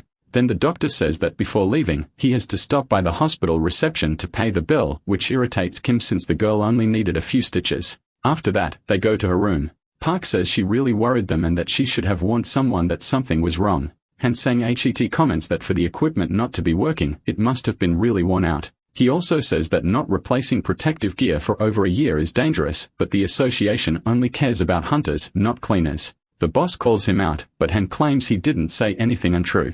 Then he realizes what he just said and adds that the fault isn't with the hunters, but with the association. Minute Ju says she wasn't offended. Either way, Park tells So-yeon to use this opportunity to rest. He also says not to worry as he'll personally handle the work accident report. Seeing Kim walk out, So-yeon asks where he's going. The protagonist replies that he's just getting some fresh air. Kim becomes thoughtful about the whole situation since a team that suffered a work accident due to old equipment, but that's not what's really on his mind. He remembers that one of his skills requires a condition to be unlocked, which specifically involves getting a budget increase for the cleaning team. And he concludes that this is the perfect time to suggest it, because if he uses this accident to pressure the association, they'll have no choice but to offer support to protect their own image. Back to So-yeon, she says Kim didn't seem okay and asks if something happened to him. Park says is probably angry about everything that happened. Right away, So-yeon blames herself for it, but her boss reassures her saying it's not her fault and mentions that Kim got hurt. Even if he seems hot-headed, he believes Kim cares a lot about his teammates and that's why he needs a moment to cool off. Minute Ju thinks that Kim takes care of his teammates to the point of sacrificing his own body and concludes she has a lot to learn from him. Meanwhile, Han Sang-hyuk finds Kim more and more suspicious. He says Kim saved So-yeon using a skill, and that's not something a regular janitor would know how to do. Since she was unconscious, So-yeon didn't see any of that, and says that because she didn't know, she never got a chance to thank him. Since that came up, Park asks what Minute Ju thinks of Kim. She doesn't know for sure. She just thinks he's a good person and that he has a nice face. But Park says that's not what he was asking. He wants her opinion from a hunter's perspective. Minute Ju then feels embarrassed, realizing she said too much. Park says it's a waste for Kim to be a janitor since he knows so much about dungeons and even has attack techniques. Then he asks if Kim might be fit to transfer to the operations team. Minute Ju says that Kim is definitely ahead of most hunters in terms of experience and knowledge, but the problem is that he's in the cleaning team. Han Sang-hyuk gets irritated and asks if someone from the cleaning team can't move up in life. Minute Ju says it's actually the opposite, which confuses him even more. She explains that even though she's a B rank hunter, she can't gauge Kim's power level, and yet, he chose to be on the cleaning team on his own. Park asks is she suggesting that Kim picked this job on purpose instead of being somewhere higher. Minute Ju says yes, and she can't think of any other reason. Park just can't understand why anyone would do that. Then Minute Ju says she has only a hunch, but she believes her teacher has incredible skills. He just doesn't want to get involved in the association or hunter hierarchy because he prefers the camaraderie of the cleaning team. Such a statement leaves everyone in disbelief, and they actually start to believe it. Then the team leader says that if that's Kim's will, he won't mention a department transfer again. Han Sang-hyuk says that if Kim cares that much about his teammates, maybe he went straight to the association to complain about the accident. Thinking about it, Minju concludes that's very possible. Speaking of him, the protagonist did exactly that. He went directly to speak with Simon Cheol, the director of the Seoul branch of the Supernatural Dimension Management Association. The top boss asks who he is, and Kim says is just a janitor who has something to say. Standing before the director, the protagonist requests a budget increase for the cleaning team. Seo Min-chul is surprised by such a request. The protagonist knows that this director is the top figure in the Seoul branch. And around this time, Seo Min-chul's group had grown one by one through connections, and his influence in the association was immense. In turn, Seo Min-chul says that Kim should go to the administration department to make such a request. Kim says that a good hunter doesn't go after monsters one by one, but heads straight for the boss. Right away, Seo Min-chul asks if he's a hunter, but Kim replies that he's not. He's just a janitor. Seo Min-chul says that not even the leader of the clean team came to him to ask for a budget increase, but now a mere employee took such an initiative. The director says that since Kim is new, he still doesn't know how to respect his elders, and that's why he acted that way. In any case, he asks what Kim would do if he got the raise. Kim says he's asking for an increase because the budget doesn't even cover the costs, which aren't even that high. Seo Min-chul says that Kim has guts, and he had been ignoring him until now. But his boldness is hard to ignore. But cutting to the chase, Kim says there was an accident. And even though the equipment was really old, there was no money to buy a new one. So they kept working anyway until someone on the team got hurt due to the worn-out gear and had to be hospitalized. The director says he hasn't received any report about that. Kim replies that it just happened. The protagonist's confidence catches the director's attention, and he wonders why this kid in front of him is being so rude and disrespectful. Kim continued to saying he understands that the director is trying to profit off the cleaning team, but says he shouldn't let accidents like that happen. Seo Min-chul regrets what happened, but says the headquarters has no money and that Kim probably doesn't know the situation because he hasn't worked there that long. The protagonist disagrees with that claim. He adds that the director must have taken a big chunk of the budget this year because the budget for the Supernatural Subjugation Department must have been quite high, and 70% of that went to the operations team, so he states that the director won't be able to use it all within a year. So whatever's left will end up spent on pointless stuff, and in this case, Kim is just asking him to share a bit with those who really need it. Extremely surprised by such claims, the director once again asks who the protagonist really is. Kim stands firm and says he's just a simple janitor. And as a director, he says Seo Min-chul should be thinking about his position as well, because he probably worked hard to get where he is and should at least try to hold that position for a good while. He also says that the cleaning team is already known for being mistreated, and it would be even worse if people found out about the accident and the circumstances around it. Seo Min-chul asks if he's being threatened. Kim says no, that is just being realistic. Then the director says he understands the situation and asks how much of an increase Kim wants. Kim says he'll leave that up to the director. He thinks that his system set a condition for an increase, but didn't require a specific amount. So as long as the budget goes up, he benefits. Before leaving, the director questions him, asking if he knows a hunter named Kim Min-ju. Kim asks why he wants to know. With that, the director realizes that Kim must be the janitor she mentioned earlier, so he just says he'll review the budget increase and get in touch soon. The fact that the director mentioned Min-ju's name leaves the protagonist a bit confused. But either way, he leaves. Meanwhile, the director thinks that Kim is not just a simple janitor like he claimed. He calls Seyoung Min-ju's superior and says he just spoke with the janitor she mentioned earlier, but claims that he's not just a janitor because judging by how much he knows, he's probably connected to the association in some way. He also says the janitor proposed a budget increase for the cleaning team, but he suspects that's not his real goal. Upon hearing this, Seyoung says he was actually thinking about teaching that janitor a lesson because he claims he needs to learn to bow down before his superiors. The next day after the incident, Chief Park receives a letter and sees that it's a disciplinary action. He says that instead of compensation, the association wants to punish them and asks the hunter if that makes any sense. She says no, and she's surprised too. The letter claims that the reason for the disciplinary action is that Moon So-yeon broke a rule by having multiple jobs, and they accused fatigue of being the cause of the accident. Park and the others are shocked by this, not to mention that the compensation request was denied because the association itself claimed that the accident was caused by personal negligence and there was no evidence that the equipment was unfit for use. The protagonist hears all of this and wonders, is this really how Seo Min-chul is going to handle things? Moon So-yeon tries to calm the team down and says everything's okay. She says that the disciplinary action is just a warning and she never expected to be compensated anyway. Kim, however, can only think about himself since the issue is that his ability won't be unlocked because the budget wasn't increased. Han Sang-kayak, in turn, says that he sees Kim differently now, and the protagonist asks what he means. Han says he heard Kim took a bullet for the cleaning team and even went to meet with the director, even if he didn't get the result he wanted.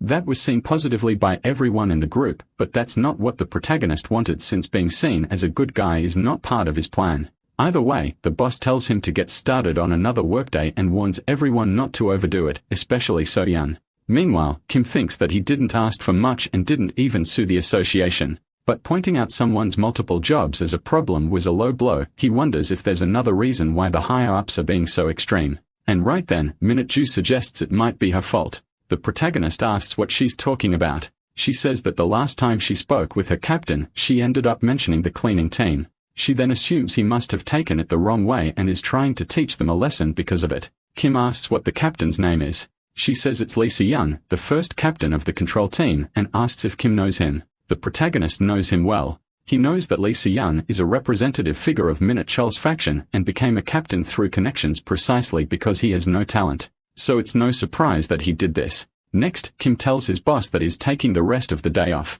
Shortly after, at Samsung Station in Seoul, while some people walk around calmly, a commotion breaks out in the middle of the city because a new dungeon has appeared and they need to report it to the association immediately. But in the face of that, the protagonist says it's been a while and wonders if he should show off a little of his skills. Inside the dungeon, a huge orc gets ready to attack. Not just him, others surround the protagonist as well until he activates one of his abilities, which boosts the user's speed in combat. The infamous Hyper Boost, and with it, he attacks, easily taking down the orcs around him and pulling off a dungeon interception. That is secretly clearing a dungeon without the association's permission, something freelance hunters often do. It's been a while since Kim last fought, so he ends up not being able to control his strength. Normally, a hunter would have to clear the dungeon with little intel, which leads to a high mortality rate, and few even attempt it. But that doesn't matter to him, because Kim only thinks about finishing fast before the operations team arrives. A simple dungeon would take under 10 minutes, but that was before his return. Now without his defensive skills, even a single hit could kill Kim. However, the reason he can still clear a dungeon with ease is because he's been in it before. The protagonist stands before the boss and uses his speed to close the distance. He knows exactly how to defeat it. After all, he's done it in his previous life. He then throws a shovel at the enemy's weak spot, which allows the damage to be greatly increased after taking a direct hit. The enemy, some kind of robot, ends up exploding. With that, the protagonist clears his fourth dungeon in just one day. An operations team hunter usually clears 3 to 4 dungeons per week, but because these are low-level dungeons, the profit is smaller. Kim then notices that there are lots of association cars near the dungeon exit seemingly due to an emergency at headquarters. After all, they lost out on 4 dungeons worth of revenue in a single day and have no idea why since freelancers don't work for the association and take away their earnings. Kim knows that if he gets caught, he'll be fired. But if he's lucky, he might just get away with paying a fine. Either way, he figures they don't even suspect that he's a janitor. He then decides to call it a day, just imagining the hunters' faces when they find out the dungeons were already cleared before they even arrived. After 2 days off, the protagonist returns to work, but is shocked by what he sees, because the captain of the operations team has gone to see his boss and Kim wonders if he's been found out. In turn, Se-yeon says he's on a field visit, claiming that sometimes it's necessary to interact with other teams to develop camaraderie. The protagonist knows that's complete nonsense since Se doesn't care at all about the cleaning team and he thinks the only reason for the visit must be because the captain suspects is the one intercepting the dungeons. Park cuts the tension and says he'll bring an extra outfit for the captain, but Se-yeon says that won't be necessary since he's only going to observe from a distance. After they go inside, the boss says this is going to take a while and asks how much time they still have. Han Sang-kayak says 1 hour if they hurry. Kim tells Minju to apply the chemicals to the bodies to soften them and make clean faster. The boss asks how the gas level is. So-yeon says it's at 150 micrograms per square meter since the bodies are decomposing really fast. Han says it's not just the bodies. There's also a lot of blood in the hallways and it needs to be scrubbed again. Meanwhile, Se-yeon thinks they are just trying to show off because he's there and wonders if he should throw out some bait. Soon after, he decides to talk to Minju and asks if she knows anything about the interceptions that happened in the last 2 days. The protagonist thinks that Minju probably believes he's a freelance hunter. So as she opens her mouth, not only Se-yeon, but the whole group will conclude that Kim was the one who intercepted the dungeons on his days off, and he thinks Se-yeon is trying to read the room. In turn, Minju says the buzz among the hunters must be huge. Soo-young says they are watching the suspects, but it's not easy to locate the culprits. But he states that an incredible reward has been offered for anyone who reports the interceptor. So the hunter who catches the culprit will receive extra points in the ranking evaluation. And if another team ends up catching him, there will be a personnel transfer. In other words, if the clean team catches the interceptor, they can move to another team. Soo-young says that if anyone from this team has something interesting, they can speak to him directly, especially if they know someone who disappeared in the last 2 days. With that, the protagonist thinks he's screwed, because with a reward like that, his teammates won't be able to resist. Therefore, the fastest one wins. Soo-young may have entered the association through nepotism, but Kim had forgotten that he's not stupid. Then Park speaks to Kim and asks if he's feeling better now since he got hurt yesterday. The protagonist realizes what the boss is trying to do. Park says he warned him to be careful when dismantling monsters. So-young agrees and says luckily, got hurt yesterday and not on the day the boss decided to pay a visit. Han Sang-hyuk adds that he knew something like this would happen when he saw Kim getting too comfortable at work. After that, Park says that Chief Soo-young made a very good offer, but they don't know anyone who fits the description he gave. He also says they would love to switch teams and if they find anyone suspicious, they'll report it immediately. Soo-young didn't expect that. He wonders if these people have gone crazy from overworking. Even Minju realizes what the team is doing, protecting one of their own. Later, Soo-young returns to the company headquarters and calls his superior, saying he went to the field and is sure it was that suspicious janitor who did the interceptions, but says he just returned to work now. However, director Seo-min Chul simply says they should increase the cleaning team's budget. So-young asks why. He argues that the janitor should be disciplined. The director says they are just suffering the consequences of messing with the wrong person and affirms that that janitor is not normal. He also says he suspects Kim's true nature, which leaves Soo-young quite surprised. The protagonist had previously gone to a bank. Still covered in filth after leaving the dungeon, a boy even thought he was bleeding, but his mother told him not to draw attention, especially from strangers. In turn, Kim thinks that if he won't get a budget increase through proper means, then he'll give them a reason to change their minds. Back on the call, Soo-young is outraged that the director has backed down from the matter since he wants to punish the cleaning team. However, the director says they just received an anonymous donation to the support fund a short while ago, specifically designated for the cleaning team in roughly the same amount that was intercepted. Soo-young says this only confirms further that the janitor is responsible since right after the interception ended, a similar amount was deposited. But Seo-min Chul says this makes it an even bigger problem because it only confirms who the culprit is. He says that if someone had interception abilities and chose to lie low in the cleaning team, it would only make them more dangerous. The director says that if it were him, he would never do that. He would look for a way to climb the ranks, not waste time doing dirty work. Not only that, he says something fell off from the start since the janitor walked straight into his office to ask for a raise and he knew everything about the association, including internal details. This only makes the director think there's something in the cleaning team that shouldn't be there. So that guy must be a janitor in name only, because the director believes is actually someone from inside the association, probably tied to someone powerful. Maybe even the association president himself, and Seo-min Chul says the president personally doesn't like him. With that, Soo-young realizes why Kim's team covered for him, and the director's theory starts to make sense now. The director says they better start working properly from now on because they are being watched. And if one of them falls, the other goes down too.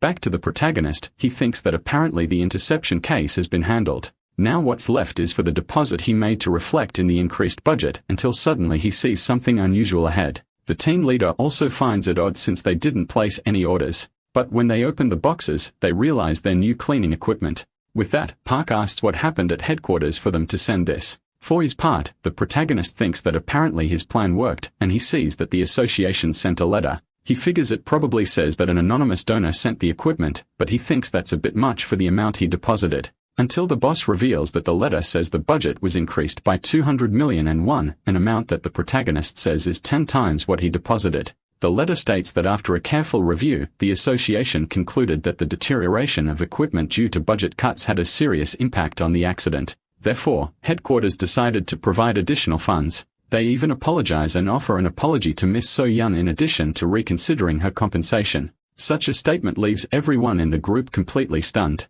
Not only that, but along with the budget increase, So-young received 100 million won in compensation for the workplace accident. She gets super happy and thanks Kim for it, but he says he didn't do anything. Park says the association simply changed its mind, and that's something he's never seen happen before. Even so, as it's written in the letter, the decision has been made, and they don't need to know who did it or why. They just need to be thankful. Besides, they need to move all of this to the office because they can't just leave it lying around. Kim didn't even know they had an office. Park says it's because it's completely useless. Minju asks where the office is and offers to carry everything there with her mentor, but the boss says they can all help carry it together. Still, she insists and says that only the two of them should handle it. For his part, the protagonist decides to check his system and sees that the condition has been met due to the budget increase and his Hellfire skill has been unlocked. With that, he says it won't be long until he says goodbye to the clean team and returns to being an elite hunter. Now that the two of them are alone, Minju asks if it was Kim who did the interceptions in the last couple of days.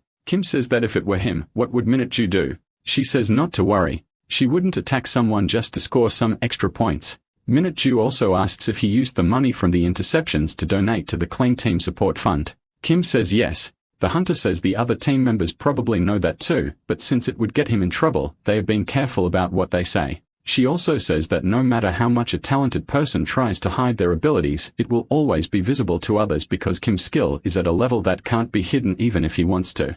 And even if he escapes now, next time, he might get caught. And if that happens, it will be hard to stay on the cleaning team. Thinking about it, Kim figures he can use that to his advantage. He never imagined the day would come when he'd be helped by Minju, and he finally appreciates her joining the cleaning team. However, unlike Kim, Minju is actually enjoying being on the cleaning team, and she asks if her teacher will stay too.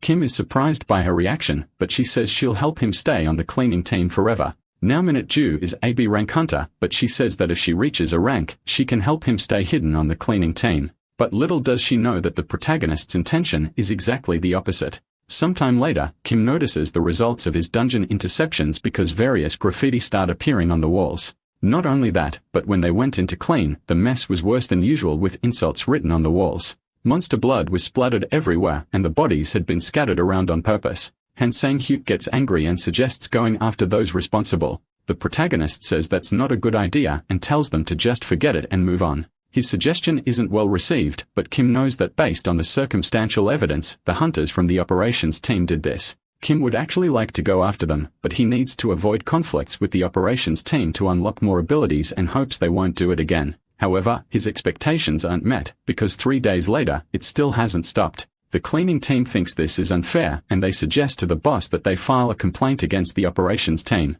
Park says he'd already tried that, but their captain is away on a trip, and the team itself denies having done it since the janitors can't prove anything. Han then suggests asking for help from Hunter Minju, but the protagonist tells him not to do that because he'll handle this situation himself, and he tells them not to clean the place until he gets back. Kim is extremely irritated about all this, especially since one of his passive skills activated without him even realizing it. He says he's already exhausted from his normal routine, and now a bunch of punks are making him work 15 hours a day. So he wants to put an end to this once and for all. Then he heads to the association headquarters in Seoul and arrives kicking the door down. Some hunters don't like such behavior and get annoyed, but Kim can only think about solving this situation today. The protagonist thinks this is happening because of what went down 3 days ago.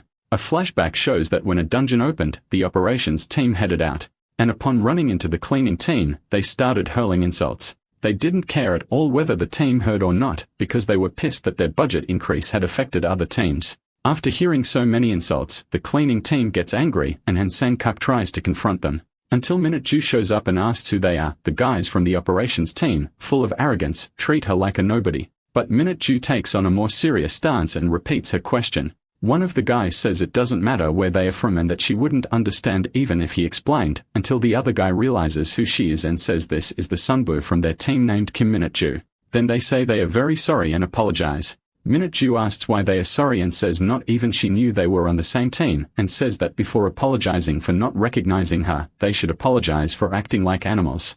After scolding them, she goes over to her teammates and asks if they are okay. They say yes. Minju says there are always newbies who think there's something just because they'd be king hunters, and she apologizes for what happened. The so-called newbies don't like that at all, but now they can't say anything and swallow their anger. Shortly after, the boss greets everyone and asks if they're ready to start another day of work, but Minju says she's only there today to say goodbye. She says she learned a lot during this time, and Park thanks her for her help during the period. Meanwhile, Kim concludes that Minju worked with them for a week, and he thinks maybe she learns fast and now managed to fully understand a person's workload, at least for now. As they say goodbye, So-yeon is sad that she won't have her teammate around anymore and tells Minju to drop by once in a while to say hi. saying that the protagonist wonders how close they became in just 1 week. Everyone felt sad about her departure except him because he was the one who asked Minju to leave. When Kim told her not to work with them anymore, Minju was quite shocked, but she quickly understood why. Because it meant Kim had agreed to her request for training, so he created a dungeon attack schedule for her.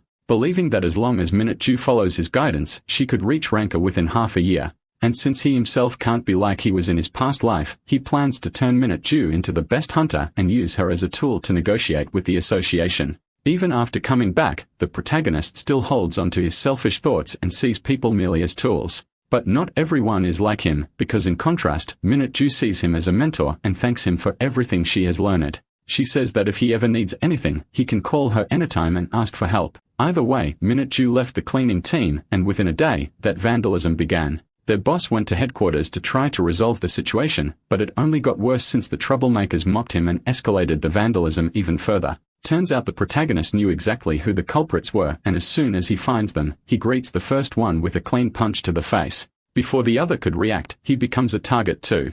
As a hunter, he tries to use his skills to defend himself, thinking that a mere janitor wouldn't be able to fight back, but the protagonist dodges with ease. The thug then says the janitor shouldn't be provoking a hunter and declares that today will be his end. In return, Kim answers with another clean punch. After disabling both of them without even needing to use his abilities, Kim says it must have been really fun doing stupid things and laughing about it afterward, but now it's over. Not to mention that using abilities outside of dungeons is prohibited, and as a hunter, he should know that. The thug says the janitor won't get away with this so easily, but the protagonist asks how he dares interrupt him and punches him again, saying that this thug is too much of a coward to be a hunter. He also says that from now on, he won't clean any dungeon that he or his buddy clear, and he'll spread everything they've done online and to traditional media. The thug says the association won't allow that, and they'll surely side with the hunters, not a janitor. However, Kim says the association won't cover for them anymore, because he's just a small fry who's only just started. But he says if the guy wants to keep his job, he should go to the clean team and apologize for everything. The rookie doesn't like that suggestion. So Kim says the other option is to take off his badge and face him in a dungeon. In the midst of all that, Sejong appears and asks what all the commotion is about. Kim thought Sejong was away on a business trip, just like Park said. And if he gets caught by him now, things could get complicated. But Sejong greets the protagonist politely and asks if the budget increase wasn't enough. Seeing Sejong's sudden change in behavior, the protagonist simply says these rookies have been making a mess in the dungeons and explains in detail what happened. The rookie claims it's all a lie and accuses the protagonist of using gratuitous violence against a hunter. But this time, it's the boss himself who hits him, and Sejong asks if he even knows who is accusing. Sejong goes over to Kim and apologizes properly for the situation. Kim doesn't quite understand why he's being treated so politely, but accepts the apology and tells Sejong to just keep his boys in line. Then he walks toward the exit. But before that, he says it would be best if those boys didn't show up in front of him again. After the situation was resolved, Kim was left wondering about Sejong's change in behavior and asked Minju if she had any idea why. She says she took a week off and doesn't remember anything unusual, but adds that pathetic ranky rookies shouldn't cause more trouble. Kim says that even so, they apologized properly and he gave them a serious scolding. So he doubts it will happen again. Minju says that even if they wanted to, they can't be troublemakers anymore because both of them were fired. That information takes the protagonist by surprise. Kim wonders if it's because he said he didn't want to see them in front of him again, but he doesn't understand why they would have done that after all. He's just a janitor. That combined with the fact that Sejong was so polite, leaves the protagonist even more confused. As if all that weren't enough, the next day when he goes to work, the hunters who came out of the dungeons waited for them to arrive just to thank the clean team for their work. The whole group was confused, but even so, they continued with their job. This praise from the hunters continued for several days. Not only that, but they also started helping by organizing the cleanup inside the dungeons. They began to pile up the bodies in one spot instead of leaving them scattered, something that pleased the team, and Park says that their work is finally being recognized. But he tells the others not to get cocky about it and just keep doing their job as they always have, also giving credit to Kim. Soyeon says she's glad Kim is part of the team, but she's worried about something. The protagonist doesn't understand the reason for her concern. Until Soyeon says that he could get into trouble because of the cleaning team, since they are being watched and some hunter might end up targeting him. Kim says only if someone's angry or something like that, and in any case, he reassures her and says everything will be fine.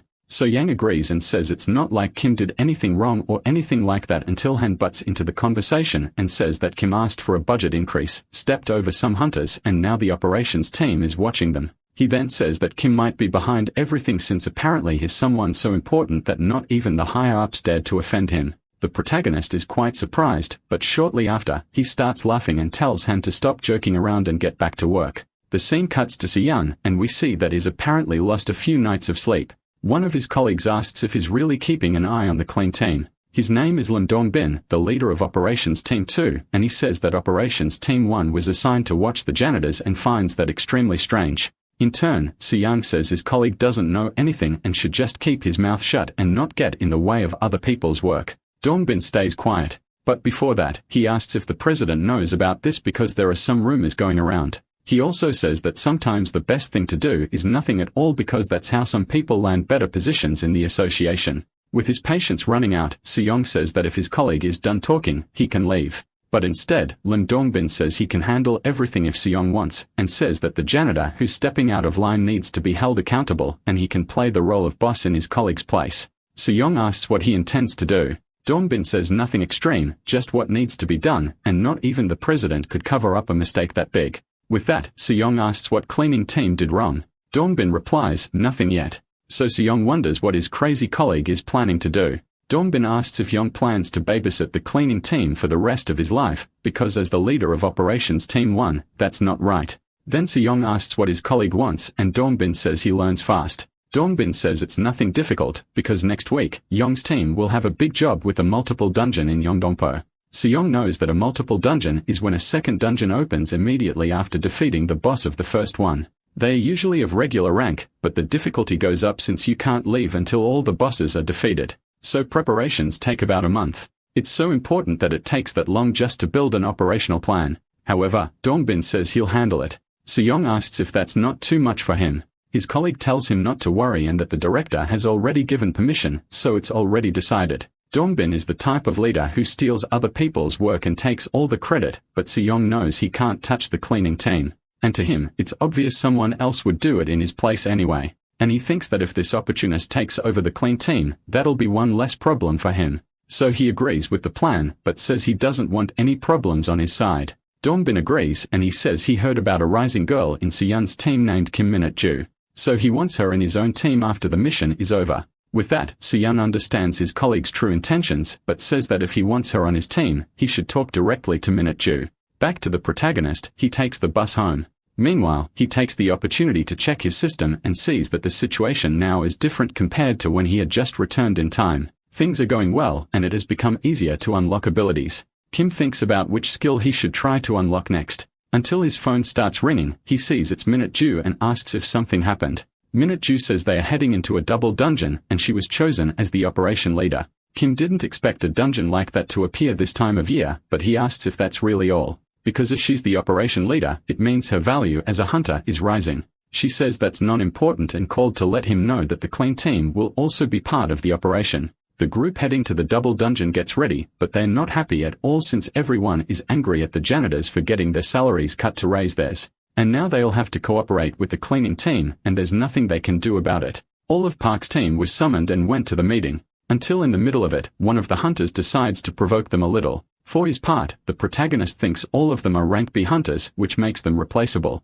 He then asks why they didn't call the first operations team for this mission. Min-ju says that's how it used to be, but the second team ended up getting this one. Kim asks why her boss handed such an important mission to another team at the last minute. Min-ju isn't sure as the leaders decided it among themselves. Then the second team leader arrives and Lim Dong-bin asks how everyone's doing. As soon as he sees who it is, the protagonist immediately recognizes him since they had dealings in his past life. Kim remembers when he was a hunter and Lim Dong-bin stole several jobs from him and was always known for doing that to others. That's why the protagonist becomes furious upon seeing him again. He then tells Min-ju to stay away from that guy, saying he's human trash. In response, Lim Dong-bin says the estimated duration of the operation is 24 hours and no one can leave the dungeon until all the bosses are killed. So if anyone doesn't want to participate, now is the time to leave. Since no one says anything, Lim Dong-bin suggests reviewing the plan. Then he says the hunters will be split into 3 groups. That way, they'll kill all the monsters faster. because if it takes too long, the monsters will release gas, which will affect everyone. After that, Clean Team 3 will go in to eliminate any gas inside. Since it's a large operation, there will be a bonus for the hard work, and he asks the Clean Team if they can handle it. Park says on behalf of the team that, yes, they can. The protagonist thinks there's no reason to refuse. It's a good opportunity, and the job will be easier by teaming up with the operation squad, not to mention the completion bonus. Besides that, he'll be able to unlock a new skill. And if he doesn't do it now, he might not get another chance. After all, he's just a janitor. However, there's a crucial factor in this situation. Kim doesn't want to help Lundong Bin, and so he refuses the job. After that, his team wonders why Kim didn't accept since it's a good opportunity for everyone. Park suggests maybe Kim is worried about his teammate. Minju says she is too. After all, this operation is dangerous and they'll have to stay 24 hours inside a dungeon surrounded by monsters. The team leader says Kim knows the risks and wanted to spare them. That's why he refused. So they shouldn't ignore his feelings and need to refuse too. So Yan says Kim is so considerate. Han agrees, saying he almost made a mistake by accepting the job. Park then says that as the team leader, he'll report that they won't be part of the operation. For her part, Minju says she won't accept it either. They don't understand after all. She was assigned as the operation leader, but Minju says she didn't like this from the start and doesn't feel ready to be a leader. Moreover, she also doesn't want to shake the trust she has with her teacher and says that in moments like this, it's best to follow what her master taught her. With that, Park says she's right. Shortly after, the news of their withdrawal spreads throughout the company, and Siyan can't hide his joy. He imagines the look on Dongbin's face when he found out. Then he says he warned not to mess with the wrong person, because he himself tried once and realized long ago who he was dealing with. But Dongbin doesn't like being mocked and tells Seyong to leave. However, the tables have turned, and this time it's Dongbin who has to endure, so Seyong doesn't miss the chance to tease him. Seyong takes out all his pent-up anger on his colleague until Dongbin gets really irritated and says that's enough. He says he's going to use the director's authority this time and open a mandatory participation list. Because in emergency operations, these lists are created under the director's authority, and those who don't comply can face disciplinary action or even be expelled. Dongbin says that some inexperienced nobodies dared to get on his nerves, and he wants to make them pay. A few days later, the team receives word that Dongbin made a mandatory participation list, and they were all included. Not only that, but a dungeon of this scale draws attention from the entire national media. And they had to appear in front of all that until Kim notices that Minju is just as dissatisfied as he is, and he asks if the operation leader is nervous. She says no, just a bit uneasy since it's her first time doing this. Kim tells her to try and look more confident because when the hunters get nervous, everyone else does too. Minju says she's better at fighting than dealing with the press. In any case, Kim tells her that once she goes in, she should focus on finishing the dungeon and not worry about the cleaning team. She understands, but tells her teacher to keep the radio on. The protagonist agrees, but says she shouldn't call him for help, and the radio is only for emergencies. Before entering, Park asks if everyone has their first aid kits and proper equipment. They go over their inventory and make sure they have everything they need. On top of that, Han says they also have plenty of food and water. So the boss says that even though this operation is tough, they should work like they always do and give their best inside. From a distance, a few hunters mock the cleaning team until the team leader himself shows up and sarcastically says that the beloved cleaning team showed up alongside leader Kim Minju. He wishes her good luck, and Minju thanks him. So Yun thought Minju wouldn't go, but Kim explains that she's the leader. Besides participating in the subjugation, she's also leading the operation. And sometimes, a very skilled hunter ends up becoming the operations leader. So Yun asks if Minju is really that good. Kim says yes. She obviously has the qualifications to be a leader, but there's another reason why Dongbin didn't want to lead this operation. He doesn't know how to do anything except give orders and just sits back and watches. He's never actually led an operation, but he always reaps the credit. Meanwhile, Dongbin says he'll be watching over everyone and tells them not to be nervous because if they have any problems, they can just report it.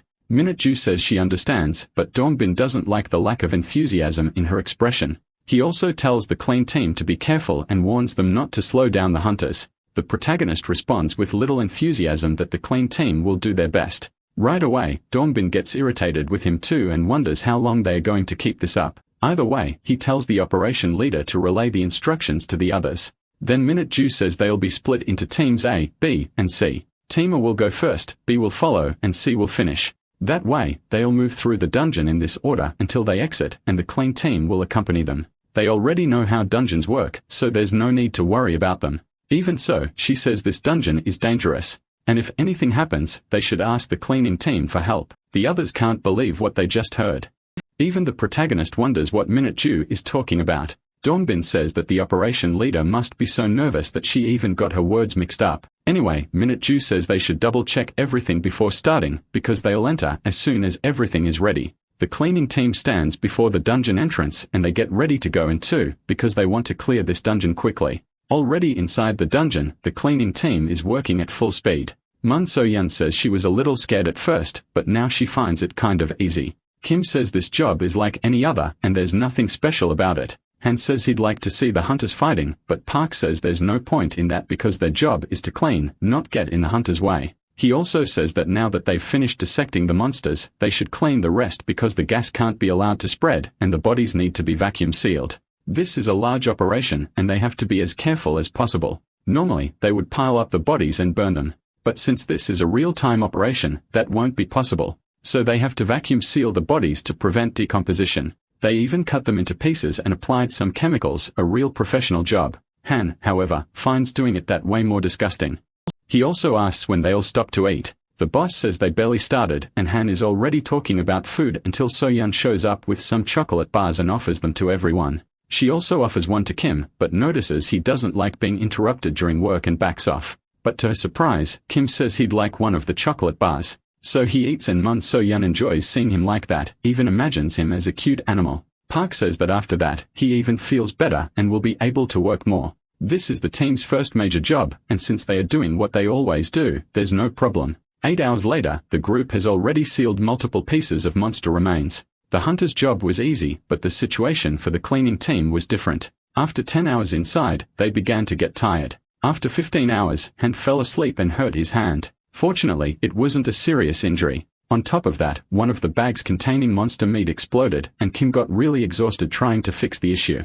The difference between the teams just kept growing. Sometime later, the operations team contacts them by radio and says the gas seems to have increased, telling them to check the situation. Park apologizes for this and says they fell behind due to the work overload. The operations team asks where they are. Park says they are in Zone 5. The operations team leader says they are already in Zone 10, so they are way behind. Park says he'll take a break and try to move forward as quickly as possible. But the operations team leader says he must be crazy because the gap between them will only grow and this is no time for a break. Kim takes over the radio and says everyone is tired so they can't move forward now. They should also take a break. The operations team refuses, but Kim says they can't go on like this. He can't convince the operations team and says the clean team will solve its own problems and keep working. Kim then says they should send over a few hunters who aren't doing anything to help with the cleanup. That way, the job would be faster. On the other end, that suggestion isn't received well and they refuse to do it. But at the height of his anger, the protagonist demands that the hunter pass the radio to his boss right now. Sometime later, Dongbin shows up and asks why they are behind schedule since they said they could handle it alone. He also says the gas is spreading, so they should be cleaning instead of complaining. The protagonist walks up and asks where Minju is. Dongbin says he doesn't need to know because no one is in there to play around. Kim says they've been working 18 hours straight, and everything has a limit. They need to rest a little. Dongbin then asks if Kim is saying that the clean team is refusing to do its job. He also says the clean team has no authority with him, and on top of that, they are delaying the whole operation. Because of that, he says to forget the promised bonus. Kim asks why. Dongbin says they neglected their duty, failed to follow instructions, and fell far behind the operations team. He says that since this is their first time in operation like this, they probably have no idea how something like this is structured to succeed, and mistakes like this can't be overlooked. But in the middle of Dongbin's furious rant, the protagonist starts laughing. Kim says that Dongbin must have planned this from the start, even going as far as to create a mandatory participation list. He says Dongbin only wanted them there to humiliate them in front of everyone else, and that means he's a terrible operations leader. The protagonist adds that Dongbin has no idea how clean work actually functions and has no moral ground to scold them. Dongbin says that if he keeps behaving like that, not even the company president will cover for him. But Kim says that if they abandon the operation now, things will get worse. The gas will continue to spread, and no one else will be able to handle it except for them. After that, Dongbin grabs the radio and asks if Minju is very busy right now. She says yes and asks why he's calling her out of nowhere. Dongbin says the clean team is abandoning the operation, and for that reason, she will no longer be the leader because Dongbin claims he is taking command right now. Minute Ju doesn't understand, but he says that this operation isn't worthy of being led by someone like her. In turn, Kim says that Dongbin hasn't changed at all and is still the same scumbag as ever. Dongbin asks what he's talking about. Over the radio, Minute Ju asks her teacher if it's true that he and the clean team have abandoned the mission. Kim simply says that Minute Ju can't do anything about it now, but asks if she wants to die in there. Minute Ju doesn't quite understand what he means, and she thinks for a moment about what she just heard. Frustrated, Dongbin says that Minute Ju must hand over leadership to him right now or everyone will die. He also says that he's the one who allowed her to lead, and as her superior, he has the final word. Minute Ju then says she will hand over leadership, and Dongbin gets excited. But then she says that Kim will be the leader instead of her, which leaves everyone speechless. She says she's passing the title of leader to him and the clean team from now on. This catches everyone by surprise, except the protagonist, since that was exactly what he wanted. It's been a while since he last led an operation, but now he wants to show these amateurs what real leadership looks like. Kim then says that from now on, he is the leader of this operation. The others don't like it one bit, including Dongbin, who starts laughing, saying that Janitor could never be the leader of an operation like this. He also says there was a misunderstanding and that in reality, he is the operation leader, not Kim, because someone like Kim could never lead. The protagonist says that actually, Dongbin is the one who's mistaken and affirms that even as a janitor, he can lead the operation. Dongbin then asks if he's a hunter by any chance. Kim asks if that even matters. To Dongbin, yes, since he believes janitors are responsible for cleaning, not for organizing operations like this. Kim then asks if Dongbin is suggesting that he himself is the most qualified to lead. Dongbin says exactly and even threatens to discipline the cleaning team. The protagonist says that being disciplined or not depends on Dongbin. But beyond that, he says that whenever he looks at Dongbin, he's reminded of his own past, and that doesn't sit well with him at all. He also says that ever since he came back, he's been improving more and more each day. Dongbin doesn't understand what he means and gets confused, but Kim says the only thing he needs to understand is that he's out of the operation and doesn't need to do anything else.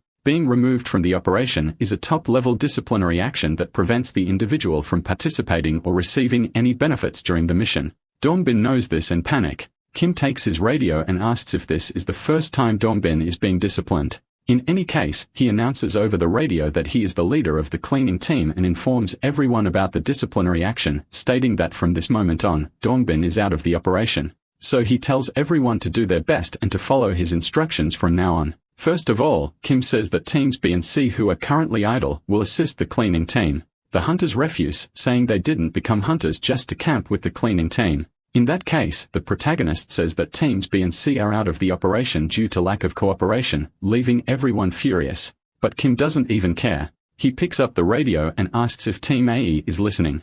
Minute Ju says yes, so he tells them they are short-staffed and will have to push themselves harder. Kim asks if she's in Area 11. Minute Ju says she is, but there's a monster that's hard to defeat, and she explains the situation. The protagonist says that whenever you attack a bear, it becomes immune to damage for about 10 minutes, so they need to form a formation with a Guardian class member. Because once the bear's immunity wears off, it'll target the Guardian. And if a monster builds momentum, it deals a lot of damage and gets tired. So after that, they can attack again and catch the enemy in its weakest state. Minju says everyone heard the plan, and now they'll carry it out. The group's healer stays in the rear buffing the Guardian, and then the bear prepares to attack. But the Guardian's defense blocks the bear's strike, leaving it vulnerable for a counter-attack. Minute Ju takes charge of that and charges her skill. She strikes the bear directly, right on its weak spot. After that, Minju realizes the plan worked and says over the radio that they cleared Area 11. The other hunters hear that and can't believe a janitor's strategy worked. For his part, Kin says they'll take 50 minutes to finish this dungeon.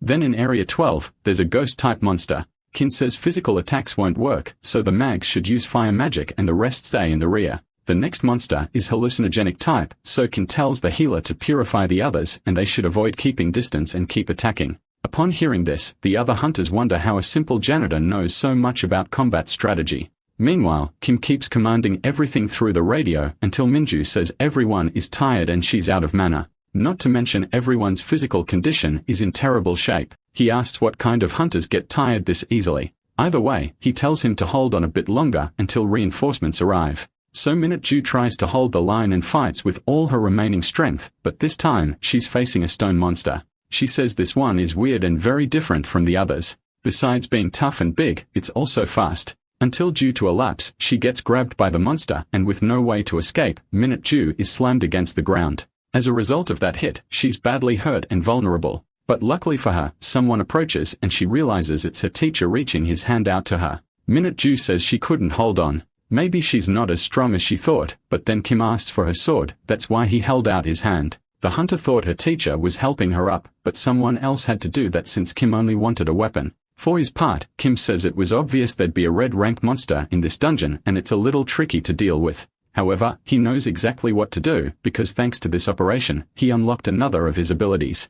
Then he activates the skill called Excessive Immersion. With it, he can enhance any of his other abilities. The enemy attacks with a punch, but the protagonist not only dodges, he counter-attacks with speed and strength. He then strikes the enemy's hand, which causes a blood-like liquid to leak from it. That only makes the monster angrier, and it begins to attack more violently. But it can only hit the ground, because through the smoke, the protagonist appears completely unharmed. Next, he activates his skill called Piercing. Not only that, but he also has a damage boost bonus for hitting the enemy's weak point. Knowing this, Kim strikes the monster exactly where needed and manages to burn it from the inside out, causing a combustion inside the stone giant. The others asked who this guy is. Minju says is just a janitor, but they don't believe it. No janitor can fight like that, and they even suggest launching an investigation. But their superior tells everyone to keep what they just saw a secret and says that a teacher doesn't care about anything hunters normally aim for. For his part, the protagonist's system alerts him that he just activated a passive effect that causes tuberculosis-like symptoms when using too much power, makes him really pissed off.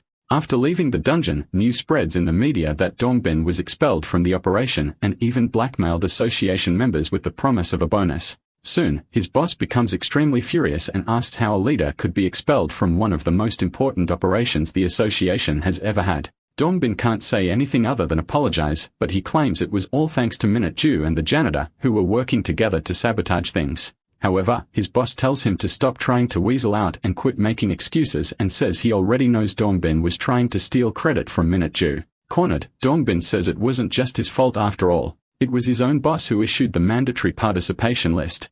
More than just irritated, the boss stands up and grabs Dongbin by the hair, saying that they are not friends and that Dongbin needs to know his place and stop trying to act like he has more authority than his own superior. He also says that now that the media is aware of his mistake, there's no way to let it slide. So he tells Dongbin that he's going to walk out and write a leave of absence. With that, Dongbin runs out of the boss's office. Siyang, who had been silent until now, tells the general director that Dongbin might end up telling the janitor who helped him set up this situation. The general director realizes that and suggests an alternative, then asks what Siyong thinks about promoting Minju to team leader. Shortly after, Dongbin and the rest of operations team 2 were disciplined, except Dongbin had his rank demoted. And for a hunter, that's the worst thing that can happen. On the other hand, the cleaning team celebrates and says that Minju finally received the recognition she deserves. Minju is deeply grateful for being promoted, especially for being recognized by her former colleagues on the cleaning team. She even ends up crying from the emotion. For his part, the protagonist doesn't understand why everyone is so emotional. Minju says she couldn't talk to them before because everything happened so fast. So Yan asks if she'll be the boss from now on. Han says yes after all. Minju is now the leader of the operations team on the same level as Siyan, but Minju says that even so, she still doesn't have much experience. Besides, her office is a bit empty. Kim says there's nothing she can do about that since so many people left all at once. Minju says that in total, 17 hunters left, practically more than half the team, so she can't help but think she was only promoted because of that. Kim says being too humble is annoying and that not just anyone can become an operations leader, so she should be more proud of herself. In Minju's mind, she was just praised by her teacher, even if indirectly. But for Kim, he's actually irritated that he never achieved something like that before the age of 30. Either way, Minju says that it's all thanks to her teacher, because he's the one who helped her, but the protagonist tells her not to say that in front of others. Because her colleagues will never respect her, she goes around saying a janitor helped her. Besides, many were expelled because of Kim, and he's made a few enemies. After that, the remaining team members arrive in the room, and one of them says that the support team will be a little late. Then they notice the cleaning team inside and greet them very politely, saying it's an honor to finally meet them. They are also amazed to meet Kim, saying he was incredible during the operation, and they even asked to be treated as if they were part of the same team, offering to support anything Kim needs. Kim feels uncomfortable with all the excitement, and Minju says they are quite reliable. So now, no one will get in the cleaning team's way anymore. Now they can work in peace. Kim realizes the leader herself is pretty enthusiastic until Minju says that one person is still missing. The protagonist asks who. Minute Ju says the support team said they would send an assistant, and Kim understands that she's now a respected leader, because a personal assistant is only assigned to operations team leaders as he himself had one in his past life. Then he remembers his former assistant. Her name was Leah Young, and she used to work full-time when Kim was active. In fact, she was there when the protagonist died. Besides having been the person who spent the most time with him back then, now she probably works at the association in a different position. So Kim asks if Minute Ju knows the name of the assistant who will be working with her. Minute Ju says she doesn't. Kim thinks that even if it were Leah Young, he wouldn't have anything to say to her since the two of them don't know each other in this life. Then the clean team decides to leave and let Minute Ju work. The protagonist takes the lead. But as soon as he opens the door, he comes face to face with the assistant. She introduces herself as Song Hae-yeon from the support team. Coldly, Kim says is not Minute Ju, so the girl should introduce herself to her boss, not to him. She becomes extremely embarrassed, but Minute Ju welcomes her warmly and says that from now on, they'll be working together. Park tells his team they should go, so they don't end up late. Minute Ju tells them to be careful on their way back, and the first impression Kim gave the assistant was quite terrifying. Sometime later at the association building, Song Hae-yeon says she's really tired. It's only been 2 months since she was hired, and they already made her an assistant. Then someone appears and asks if her current boss isn't really nice. Song calls her deputy manager, Leah Young. The deputy manager asks if she was assigned to team leader Minute Ju of Team 2, the one that was almost disbanded. Song says yes, but the problem isn't Minute Ju. It's the director who apparently doesn't care much about her. But Lee says that staying out of Minute Chul's line of sight means she's doing a great job. Song Hae-yeon doesn't understand how that makes sense. Either way, Lee says she heard that Minute Ju has a good relationship with a janitor who's rumored to be backed by the association's president himself. She asks if Song knows him and says that if she's smart, she should stick to him and never let go. The assistant says she met him, but didn't like him at all because he was terrifying. Song complains about Kim so much that the deputy manager gets a headache from hearing it. Until Lee says that Kim apparently works really hard with the cleaning team because their budget was suddenly increased, and even the operations team members who disrespected the cleaning team were removed, all because of Kim's reputation. But Song says that as soon as a bigger problem comes up, she bets Kim will dodge the blame and pin it on someone else. Hearing all that makes Lee curious about Kim, and she says that now she wants to know more about what kind of person he is. Meanwhile, the protagonist while working feels a strange sensation, like someone is talking about him behind his back. Either way, the whole group is working in the dungeon. The protagonist is working too, but he seems pretty tired. Then Minute Ju shows up and surprises him. Kim says she shouldn't be wasting time there and should be working instead, but Minute Ju says that this is work too. The newly promoted team leader is cleaning dungeons and Kim says her team members must be thrilled. Minute Ju didn't come alone. She brought her team too and put everyone to work cleaning as well, though they don't really know how to do it properly until Park decides to help them with the details. Soyeon says she needs help disinfecting, and the job won't get done if no one helps. Soon, Minute Ju's team offers to help and says they are now one team in body and soul. Seeing this, Kim gives up on being serious. Shortly after, he asks what the real reason was for Minute Ju bringing her team to help with cleaning. She says she's having trouble creating this month's operations plan. The protagonist now understands and asks what she needs. Minute Ju says her team has a quota of 50 dungeons this month, but with the number of people she has now, she doesn't think it's possible. Kim says she might be right. Minute Ju says that besides that, they told her that blue-grade dungeons won't count toward the quota, but Kim says that's nonsense. He says the main office assigns the lower-class dungeons randomly. For the association, it doesn't matter as long as it's a completed mission. Lower-grade dungeons do count, and they can be completed with as few as 4 people. So she can divide her members into 3 teams and clear 2 dungeons per day. Some people didn't even know how to do anything after being team leaders for 10 years, so Kim wonders what a brand new team leader like her could possibly know. Minju truly had no idea. She thanks him and says she always ends up owing something to her teacher. In turn, the protagonist says he already solved her problem, so Minute Ju can lead and take her team with her since they still need to clean the dungeon. With that, Minute Ju asks if she's being a bother. Kim says she's not, but her assistant is. Minute Ju asks if they already knew each other before. Kim says no, that he saw her for the first time at the office. After that, Minute Ju says that from her point of view, they've been staring intensely at each other since that day, and she thought they were exes. This leaves Kim quite embarrassed. Song Hae-yeon says that Minute Ju needs to attend the general operations meeting. The leader says they still have time and wants to stop and eat first. Minute Ju tells the assistant to go ahead and make a reservation at a restaurant. Since phones don't work inside dungeons, Song Hae-yeon then says she'll do that. Kim says phones do work in there. Minute Ju knows, but says she needed to speak to him alone. Then she asked her teacher if he knows someone from the support team. Kim says no and asks why she's asking. Minute Ju says she received a call from someone on the support team saying they wanted to meet with him. But what's strange is that she asked Minute Ju to keep it secret from Song Hae-yeon. The protagonist wonders why someone from the support team is looking for him and why it has to be in person. He thinks it might be because he destroyed the operations team and they might be trying to intimidate him into not doing something like that again. So he agrees to the meeting and tells Minute Ju to go ahead and set it up. Shortly after, they finished cleaning up and Minute Ju says she'll pay for everyone's lunch to celebrate her promotion. The next day, another dungeon appears. A frightened boy goes inside looking for his brother until he hears someone screaming. But it's not his brother, it's a monster. And it's the monster that's asking for help. The boy asks if the creature is okay, but the monster approaches him with a very terrifying look, which makes the boy cry in fear. Sometime later, the latest news circulates in the association stating that around noon, a middle school boy accidentally entered a dungeon and was attacked by a monster. Fortunately, there were no serious injuries and the boy is under observation of the hospital. Witnesses claim there were no barriers protecting the dungeon entrance. Minute Ju's boss calls her in and she says she didn't know dungeons were accessible to the general public. But the boss says everyone knows that and asks why she didn't place the barriers at the entrance since that's basic procedure.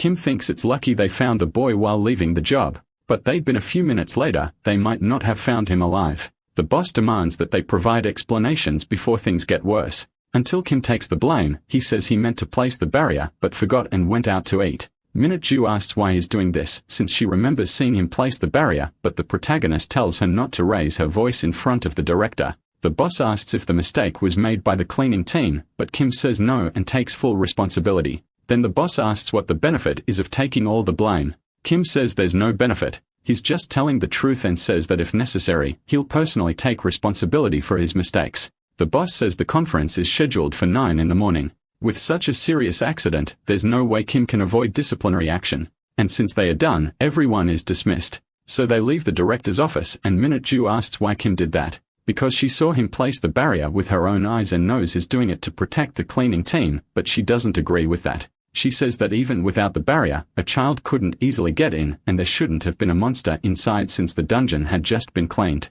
It doesn't make sense and someone must be behind it. So she doesn't agree with Kim taking all the responsibility alone. The protagonist suspects this might really have been set up, but he asks if she has any way to catch the culprit and make them confess. He also says that whoever did this isn't someone ordinary, so there's no way to find the culprit before tomorrow's conference and asks Minute Ju to stay out of it. Kim knows this was definitely a setup because a Vega monster shouldn't have appeared in that dungeon and it was already nearly dead when it found the boy. But that's useless now. After all he can think about is that he's about to unlock another skill since the condition is to increase public interest in the cleaning team. Meanwhile, Minute Ju thinks something isn't right. She thinks that even if someone removed the barrier by accident, how could a child have entered the dungeon 30 minutes before it disappeared? That doesn't make any sense.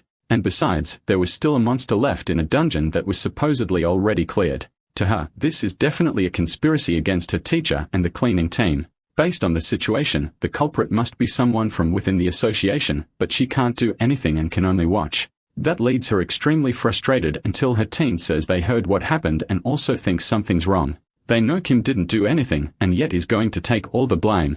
So they want to help find the real culprit. Because Kim helped them before by defeating that monster and now they want to return the favor. Minju realizes how determined her team is. So she says that all operations are suspended starting now and the team will go after the real culprit. She also says that even if they fail to meet the monthly quota, they'll still continue with this mission. And if anyone disagrees, they should speak up now. But no one in the team objects. Just as she's about to leave, she runs into someone. Deputy Manager Lee A-young introduces herself and says she's finally meeting Minju.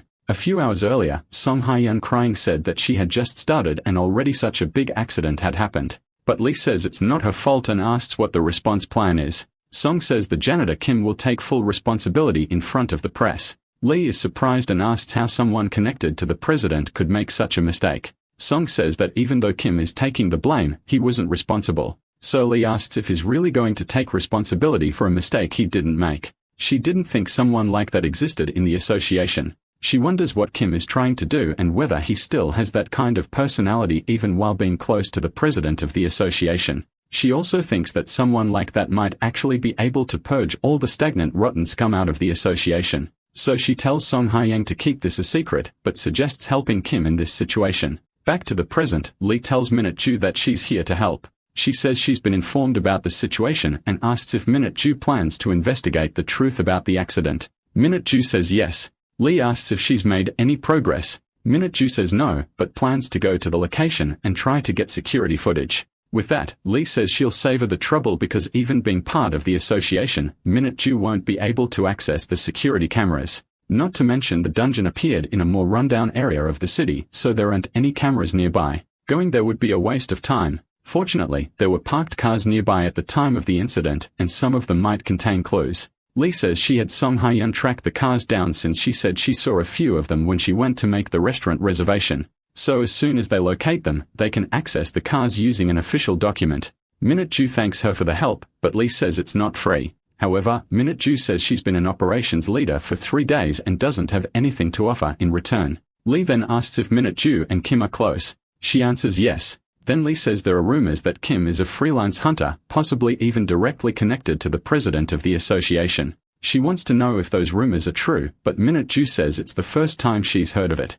That information surprises Lee greatly. She says those rumors have been circulating at headquarters for weeks. Minute-ju says she doesn't have many friends, so she didn't hear anything. With that, Lee asks if Minute-ju really thinks Kim is just a simple janitor, because judging by her reaction, Minute-ju is clearly very naive. Thinking about that, Lee starts to laugh, because the idea of a janitor taking responsibility for something that wasn't his fault and a team leader involving everyone just to help him makes her think that maybe there are still people in the association who aren't rotten like the rest. So she says she'll help, and in return, she wants to meet Kim in person. Then the entire operations team celebrates. For his part, the protagonist has just left a clothing store. He bought something to wear at the conference until he gets a call from So-yin, who asks if Kim has spoken to Minju since she hasn't been answering her calls lately. Kim says she's probably busy in some dungeon, but So-yin says today is supposed to be Minute-ju's day off. She says it might not be anything serious, but mentions that she received a concerning message from Minute-ju.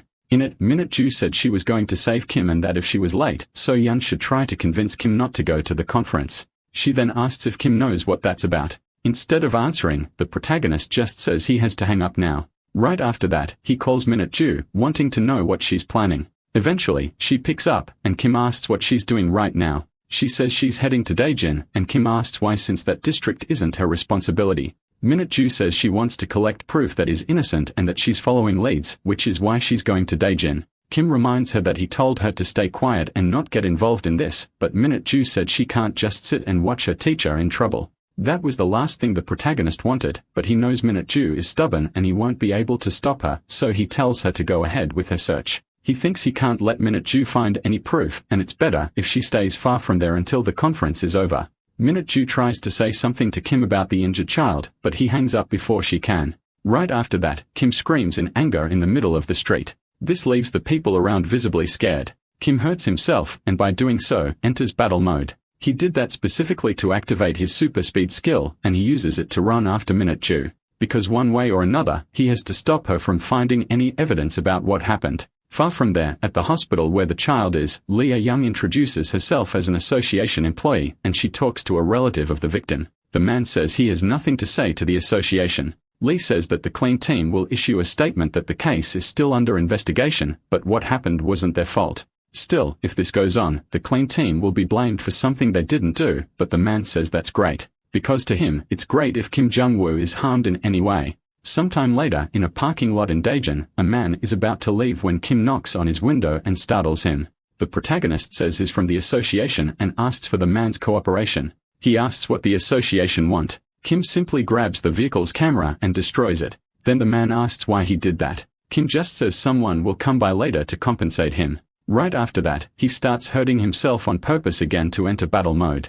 After that, he runs off again. Soon after, Minute-ju arrives with her team and tells the car owner she's with the association and needs his help. But angry, the man says he wants nothing to do with the association anymore and threatens to sue them. Minute-ju tries to calm him down, but one of her team members says this car also has its camera destroyed. So she realizes someone got to the first cars before them and wonders just how far the responsible ones are willing to go with this. Back at the child's hospital, Lee is shocked by what she heard. She asks why this man wants to see Kim go down and if he's following someone's orders. The man asks if the hunter still has to follow association orders even after being fired. He says he didn't even get an apology for what happened to his brother, and instead, someone from the association came to interrogate him. Lee says she's trying to help, but annoyed. The man says that's just for appearances and that he has nothing to say to the association. People around start whispering, having overheard the commotion. And with that, Lee thinks it's better to come back when no one else is around. Meanwhile, the man returns to the hospital room and his brother asks if they can stop all this now, because the boy says staying at the hospital all day is suffocating and he doesn't want to get more injections all day long. But the man says his brother promised to help him get revenge and insists everything will be over tomorrow, so the boy needs to be more patient. However, someone appears saying they were thinking about letting it go, but fate has brought them together once again. The man sees that it is indeed Kim Jun-woo. Kim says that now everything makes sense. A frustrated former hunter used his knowledge to capture an almost dead monster to expose his brother to a fake danger. All of it in the name of a ridiculous revenge, which only proves how low his character is. In turn, the boy, upon seeing Kim, realizes that the person his brother wants to get revenge on is the same one who saved him. The older brother says it's all Kim's fault, claiming it's hard for a provider to support his household after losing his job because of a janitor. But Kim replies that he wasn't the one who started the fight. Even so, he'll forgive him for everything. The protagonist thinks there's no need to cause a scene since his skill will be unlocked, and in a weird way, he can even thank this guy. So he leaves and tells the brothers not to do anything until tomorrow. He also says that holding a grudge against someone never results in anything good. Instead, he should take better care of his brother. After he leaves, the boy says that his brother was forgiven and they don't need to continue with this. The next day, the entire press gets ready for the conference and the protagonist is about to make his statement. He introduces himself as Kim Jun-woo, the janitor from the dungeon cleanup team, and begins by apologizing to the child who got hurt in the accident. He also says that it was a mistake not to place a barrier at the dungeon entrance and that's why the accident happened, claiming full responsibility. With that, the protagonist thinks he did it, and there's nothing anyone can do to stop him now because his goal of unlocking the skill will be achieved. But to his surprise, someone else steps forward to take the blame. Park, the leader of the cleanup team, says that he is the one truly responsible. Kim insists that he already explained the whole situation. So Park says that if that's the case, then Kim can leave now. He also says that Kim has helped him a lot, and now it's his turn to repay the favor. After that, Park introduces himself to everyone as the chief of the cleanup team. And since Kim is part of his team as the leader, all mistakes are his responsibility. The protagonist thinks that if he puts it that way, then there's no one in the team who isn't guilty, and that's exactly what he didn't want. Then Han and Soyeon stepped forward and introduced themselves as members of the cleanup team, and Kim asks why they got involved too. They say that unlike Kim, they are veterans and they also take responsibility for the mistakes of the newcomers. Kim wonders why there's always someone willing to get in his way, and he thinks that all his efforts so far to unlock the skill were in vain. Then a reporter asks if the accident was the responsibility of the entire cleanup team, but each of them claims individual responsibility, which leaves everyone confused until Kim tells them to stop talking and declares that the journalists must write that the blame lies solely and exclusively with Kim Jun-woo because the others are not at fault. However, Minju shows up and says that the child hurt in the accident has something to say. The boy says he was just curious about the inside of a dungeon and moved the barrier by himself to go in. Because of that, he apologizes. Soon, everyone starts questioning what really happened. Minju says that the cleanup team had nothing to do with the incident, and they placed the barrier just like they always do. The boy's brother says no one will believe that he did it all alone. Lee says kids are terrible liars, not to mention that the boy emphasized he was alone so he wouldn't get his brother in trouble. The older brother agrees that the boy has a good heart, unlike him, who went too far out of revenge. He says he doesn't deserve a brother like that, and that's why he agrees to turn himself in. After that, the boy sees his brother approaching, and he remembers the day of their father's funeral when his brother said he'd do his best to fill the old man's role. He quickly gets emotional and asks if his brother is going to prison. The older brother says he needs to be punished since he did something wrong. With that, the boy thinks his brother is going to prison because of him, but the older one says that's not it. He tells the boy to live well even if he's alone, and before he realizes, his brother will be back. He also tells him to behave and obey his elders, then the boy agrees and tells his brother to take care too. In turn, the protagonist realizes that the mission to unlock the skill failed, and he just wants this to be over already. The protagonist unlocked abilities like Hyper Boost and also the one called Hellfire. Even over immersion, all of them were easy to unlock, but the last time was different because Kim thought he had failed the moment the clean team decided to make a scene during his public confession. The chaos ended up drawing more attention than the incident itself, and people didn't actually care about the child or anything like that. That became even more obvious when the topic blew up on social media and many people commented.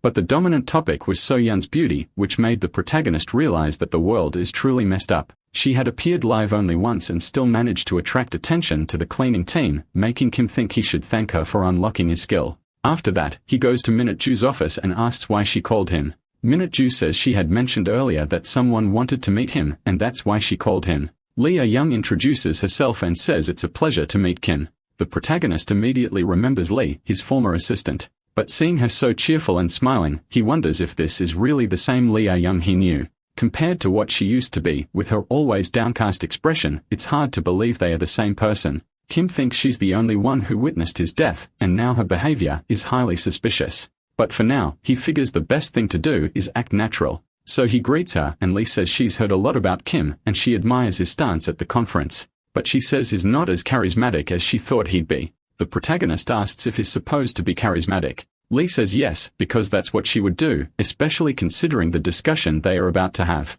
Getting straight to the point, Lee asks how far Kim wants to go. He's confused. She wants to know how far he plans to climb, but he says he has no idea what she's talking about. She then says that if Kim accepts her assistance, he could rise in rank and even become a director, for example. Lee says she'd love to see the headquarters turned upside down. The clean team couldn't even access the cafeteria when Kim wasn't with them. The support team, although in slightly better condition than the clean team, isn't much different. Both the cleaning and support teams have always been mistreated. But one day, a janitor appeared out of nowhere and started stirring things up regardless of rank. That piqued her interest. Kim then asks if she's saying the support team will help, so he should become the director. Lee says that's not exactly how it's going to be, just that if he's going to do something, he should go as far as he possibly can. To Kim, those two things are the same. So Lee says he got the point. Right away, a tension between them becomes noticeable even to Minute-Ju. Lee says she doesn't know Kim's future plans, but she doesn't think he can do much if he stays in the cleaning team.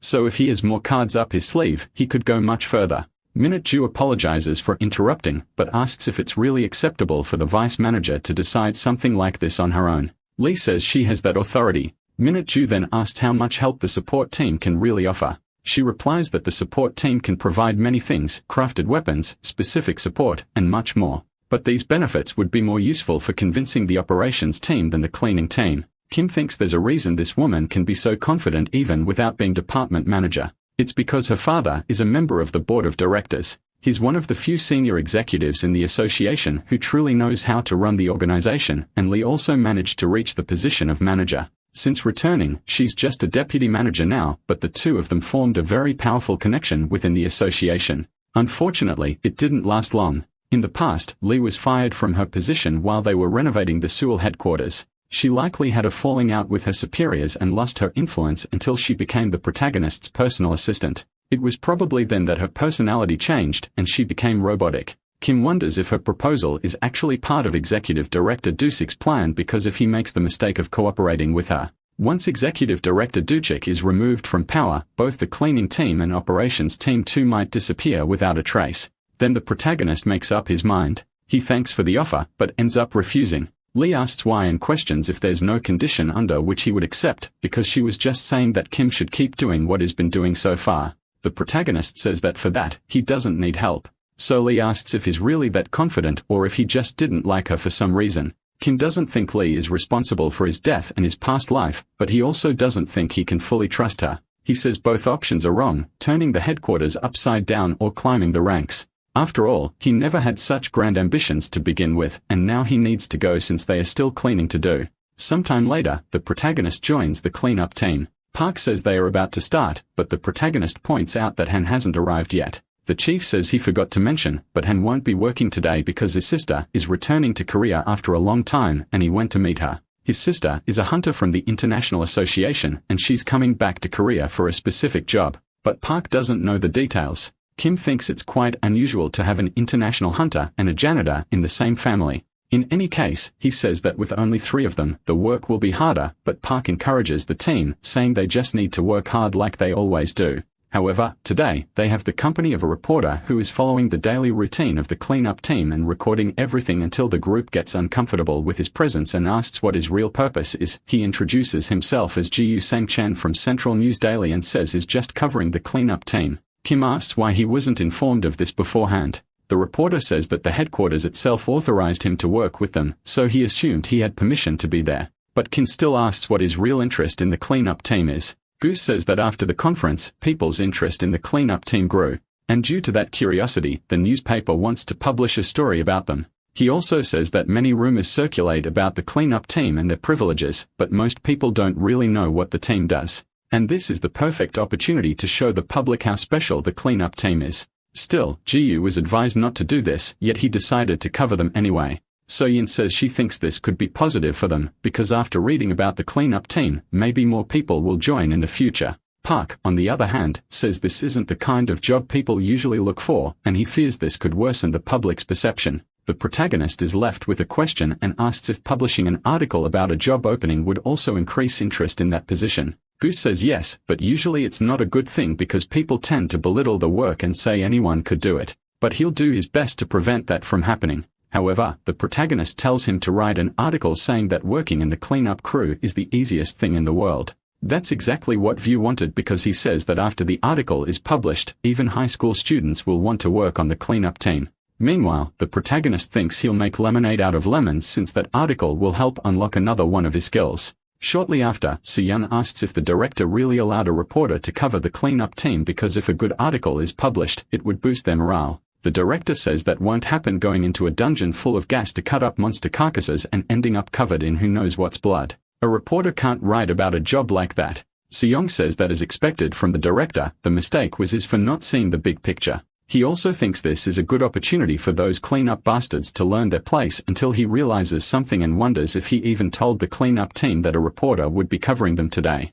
Back in the dungeon, the reporter says the cleanup work seems never ending and asks how long Kim has been on the team. Because he thought Kim was someone with no experience at all, but seeing him work, he was positively surprised. However, the protagonist doesn't like this at all. He's really irritated by all the questions and just wants it to be over soon. Then they come across a giant fallen monster. Even though he was dead, that was enough to scare the reporter and irritate the protagonist even more. Kim, however, says this is the best part of his job and states that Gu has no idea how fun it is to dismantle someone. He asks if the reporter wants to give it a try, then he explains step by step how to perform the procedure. The protagonist's intention was precisely to scare him, and it couldn't have worked out better. Because now Gu realizes how terrifying this job really is and even faints from fear, alarming the rest of the team, except for Kim, since that was exactly what he wanted. Sometime later, Jiyu writes that even with fewer staff, they finished the job in 2 hours and normally clean 3 to 4 dungeons per day. He says that during this time, they don't even have access to a cafeteria or anything like that, and then asks if, even so, they think this job is worth it. The protagonist tries to come up with a quick answer that will benefit the article and not damage the image of the cleaning team until Park remembers that today is payday and asks if Kim hasn't received his first paycheck yet. With that, Kim sees something he can use because he thinks that if there's nothing attractive about the job, then it all comes down to money. Even if the job is crap, as long as a lot of money is offered, people will still be interested. There's also the bonus from the previous joint project, so he's eager to see how much he earned until he sees that he worked 300 hours that month and earned a measly 3,000,001, and that's what the bonus already included, meaning it's 100 times less than what he earned as a hunter. Park says they work hard for that paycheck and that they actually made a lot this month since the bonus was applied. Kim realizes that just like Kim, the reporter also came to the conclusion that this amount doesn't justify the work. At this rate, an article will ruin the cleaner's reputation, and for years, no one will consider doing this job. So Kim decides to lie and says they only sent half the payment. After all, the team gets paid twice a month. Goose says that now it makes sense. How can anyone receive a monthly salary like that for all the work they do? Then he concludes that the real salary is much higher, and that's more than you can earn at most major companies. So the job draws interest even if it's hard. Gimstein masks what he's talking about, because if new recruits find out it's a lie, it won't take long before the clean team's reputation falls apart. Even so, Kim insists on the lie and says this isn't a prank. At the association building, the director says he's keeping his hands off the clean team and is furious that Kim is untouchable and he can't do anything against him. He also says there's no reason for Kim's behavior and asks why he do these things just for the clean team if they have nothing to offer. In any case, he says it's best to stay as far from Kim as possible and that he doesn't want to see his face anytime soon. But to his dismay, Kim shows up unannounced in the director's office and the director asks what the problem is this time. The protagonist asks for a raise. The director says that Kim has only been a janitor for a month and his contract hasn't even been validated yet. But out of curiosity, he asks how much of a raise. Kim says he wants double. Seo Minute Cheol asks first why he wants a raise. Because for a temporary employee, he doesn't think the current salary is that low.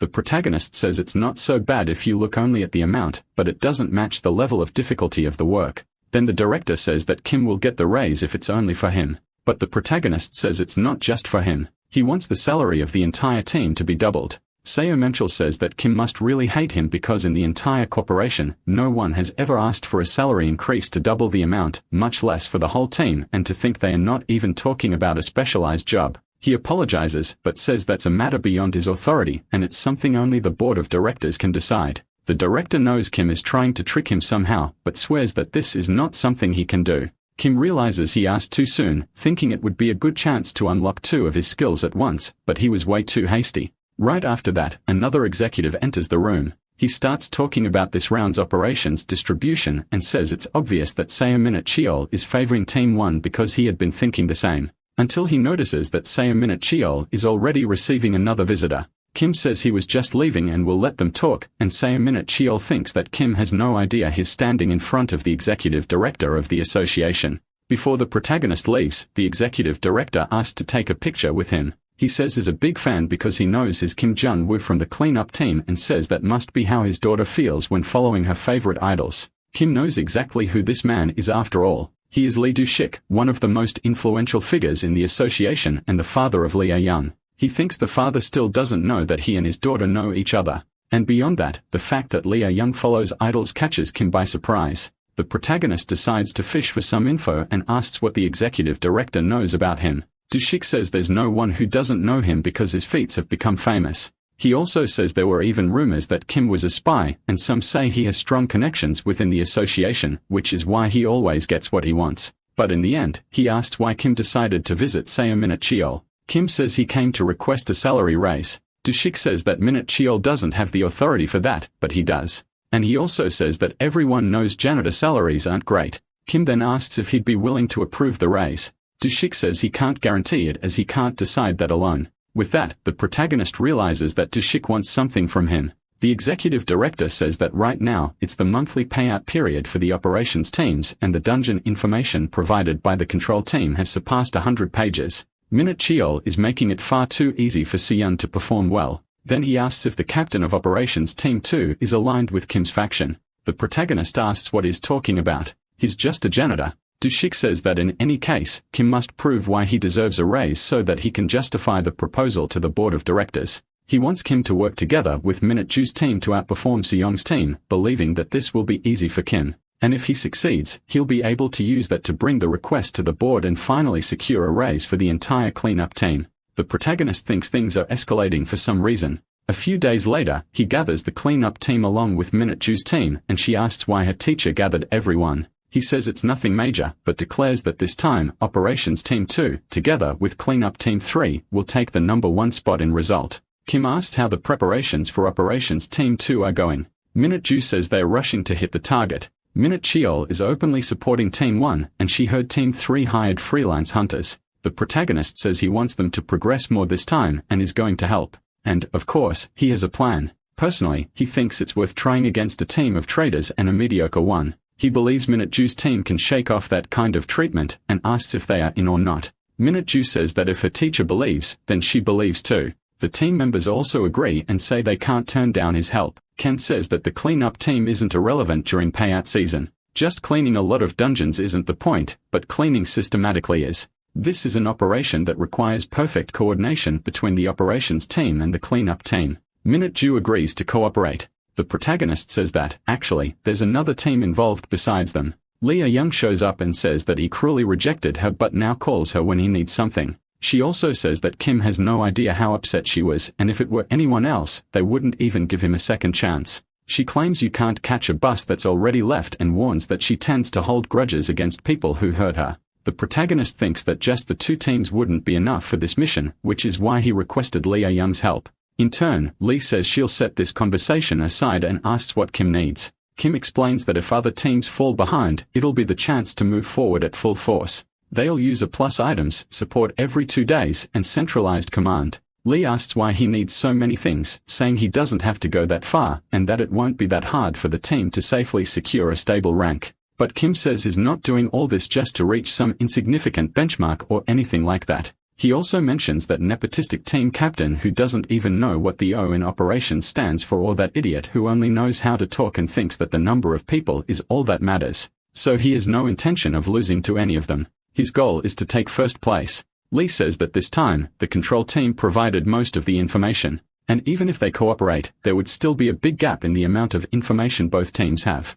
Kim tells her not to worry about that, because his instincts say this will be good. And if he's not mistaken, the next dungeon will open soon. Then Gu Sangchen shows up and apologizes for the interruption, but says he has something to ask. He asks if the clean team usually takes the lead when it comes to joint operations on this scale. Kim says probably not. Then everyone hears a strange noise coming from outside, and they think it might be the dungeon that just appeared. Right away, the protagonist says it's time to act and tells Lee to carry out all the preparations. She then heads to the monitoring room and tells them to maximize all the cameras in the area. After that, she asks how weapon production is going. One of the staff says they don't have enough materials and it'll take some time to make everything. Lee says they can't fall behind the other teams and asks if he's already talked to the materials department. The staffer says yes, but they said they are out of stock. So Lee says they'll have to find a way to fix that immediately. Song Haiying notices the tension and asks if everything is okay. Lee says she's seen low-ranking employees being casually tossed around the headquarters many times, and she takes full responsibility, then says for them to keep going. She can't miss the chance to ruin Minute Cheol and Seong. Now inside the dungeon that just opened, some bone-based monsters attack, and Minute Chu takes the front line in battle. As a swordswoman, she attacks the enemies with support from her team. Kim says these skeletons are just as tough as the giant stone ogre she fought last time, so she should use a one-shot KO skill. He also says the monster's weak point is the spine joints at the back of the neck. It'll be easier if they focus their attacks there. The protagonist says he'll handle the big one and they should take care of the rest. So Minute Chu tells them to use the attack formation they've been practicing. With that, one of them charges in and clears a path for the others. Then she calls out to the team captain. Minute Chu uses the momentum and manages to leap over the enemies. The rear team takes the chance to fire from a distance, and the support team also gets to work activating buffs for the whole team. After that, Minute Chu ends up face to face with the monster. And after activating her attack skill, she gets close to the giant's neck and lands a fatal blow cutting off its head. Kim sees that they did an amazing job as a team and wonders when Minju grew up this much. For a brief moment, he gets distracted and the monster's hand falls toward him. When she sees her teacher in danger, Minju panics, but then she realizes Kim wasn't hit and feels relieved. The protagonist sees a sword on the ground and takes the opportunity to grab it for himself. He also activates one of his skills, which increases combat effectiveness. The monster rises again and tries to strike him. It doesn't know who it's dealing with. Kim, on the other hand, knows exactly what he's doing, and with just one strike, he defeats the enemy. After that, he sees Park approaching. The clean team leader's boss says it's their turn to act now, and he shows up piloting a drone. Naturally, Kim thinks he didn't need such a dramatic entrance. Next, he tests a new cutter and asks if they can keep it, claiming that with one of those, they could clear 10 dungeons a day easily. Kim says that's going to be difficult since he heard it was imported from abroad at a high price to be used in weapon production. Lee says the next route will be Sayakadan, where another dungeon is expected to appear, and she has already sent the equipment and support teams there. Kim hears this and says that at this pace, getting first place won't be a problem. Sometime later, the team ranking table is updated, and Seong is furious when he sees his losing to Kim. A staff member updates the number of completed dungeons and says the gap between the two teams will definitely keep increasing. And if this continues, Team 2 will have a big advantage over Team 1, which makes Minute Cheol furious, thinking this is Kim's way of protesting the refusal of his salary raise. Meanwhile, Operations Team 1 is also working, and Seong monitors them closely because he knows if he doesn't do his job properly, he'll have problems with the director. Alongside him is Cleanup Team 1, and Seong rushes them. On the other side, Operations Team 2 along with Cleanup Team 3 are working in cooperation under the leadership of the protagonist. And thanks to that, they are able to fight the monsters with more strategy. Kim says they are on a tight schedule, but Park assures him they'll finish the job on time.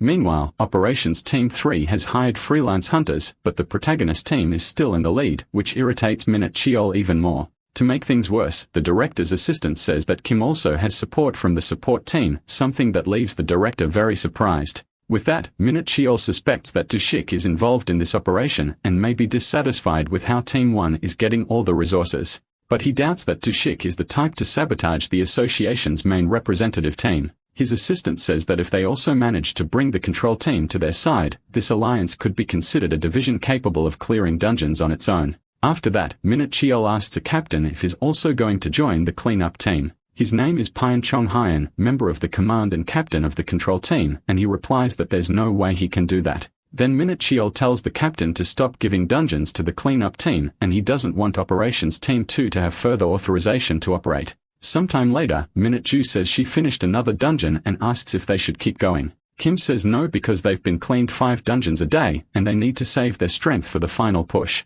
The protagonist asks if the reporter still thinks their job is easy since the disassembly is done with a cutting machine and disinfection is handled by a drone. But Gu asks if all that comes for free and says that was part of Kim's plan to acquire it. Plus, the borrowed equipment still has to be returned at the end. Even so, Kim says the cleanup teams truly need new staff and asks Gu for help with that. Then Lee calls over the radio, saying there's something urgent to report and announces that effective immediately, all pending dungeon cleaning operations have been handed over to Operations Team 1. With that, the protagonist realizes the control team has joined Cheol and sees that he really is persistent. Lee says that now the number of dungeons for Team 1 has tripled, making it easier for them to clear more dungeons than the other teams. Team 1 is currently 3 dungeons ahead of the protagonist's team, and that gap is only expected to grow. Kim wonders if they don't realize the loss will be theirs when a dirty dungeon reappears, but concludes that it's no longer his concern, and says that after operations it's his cleanup team who has to clean everything. Not only that, if they don't get first place this time, there won't be a salary raise, and it'll be hard to expect a good article to be published.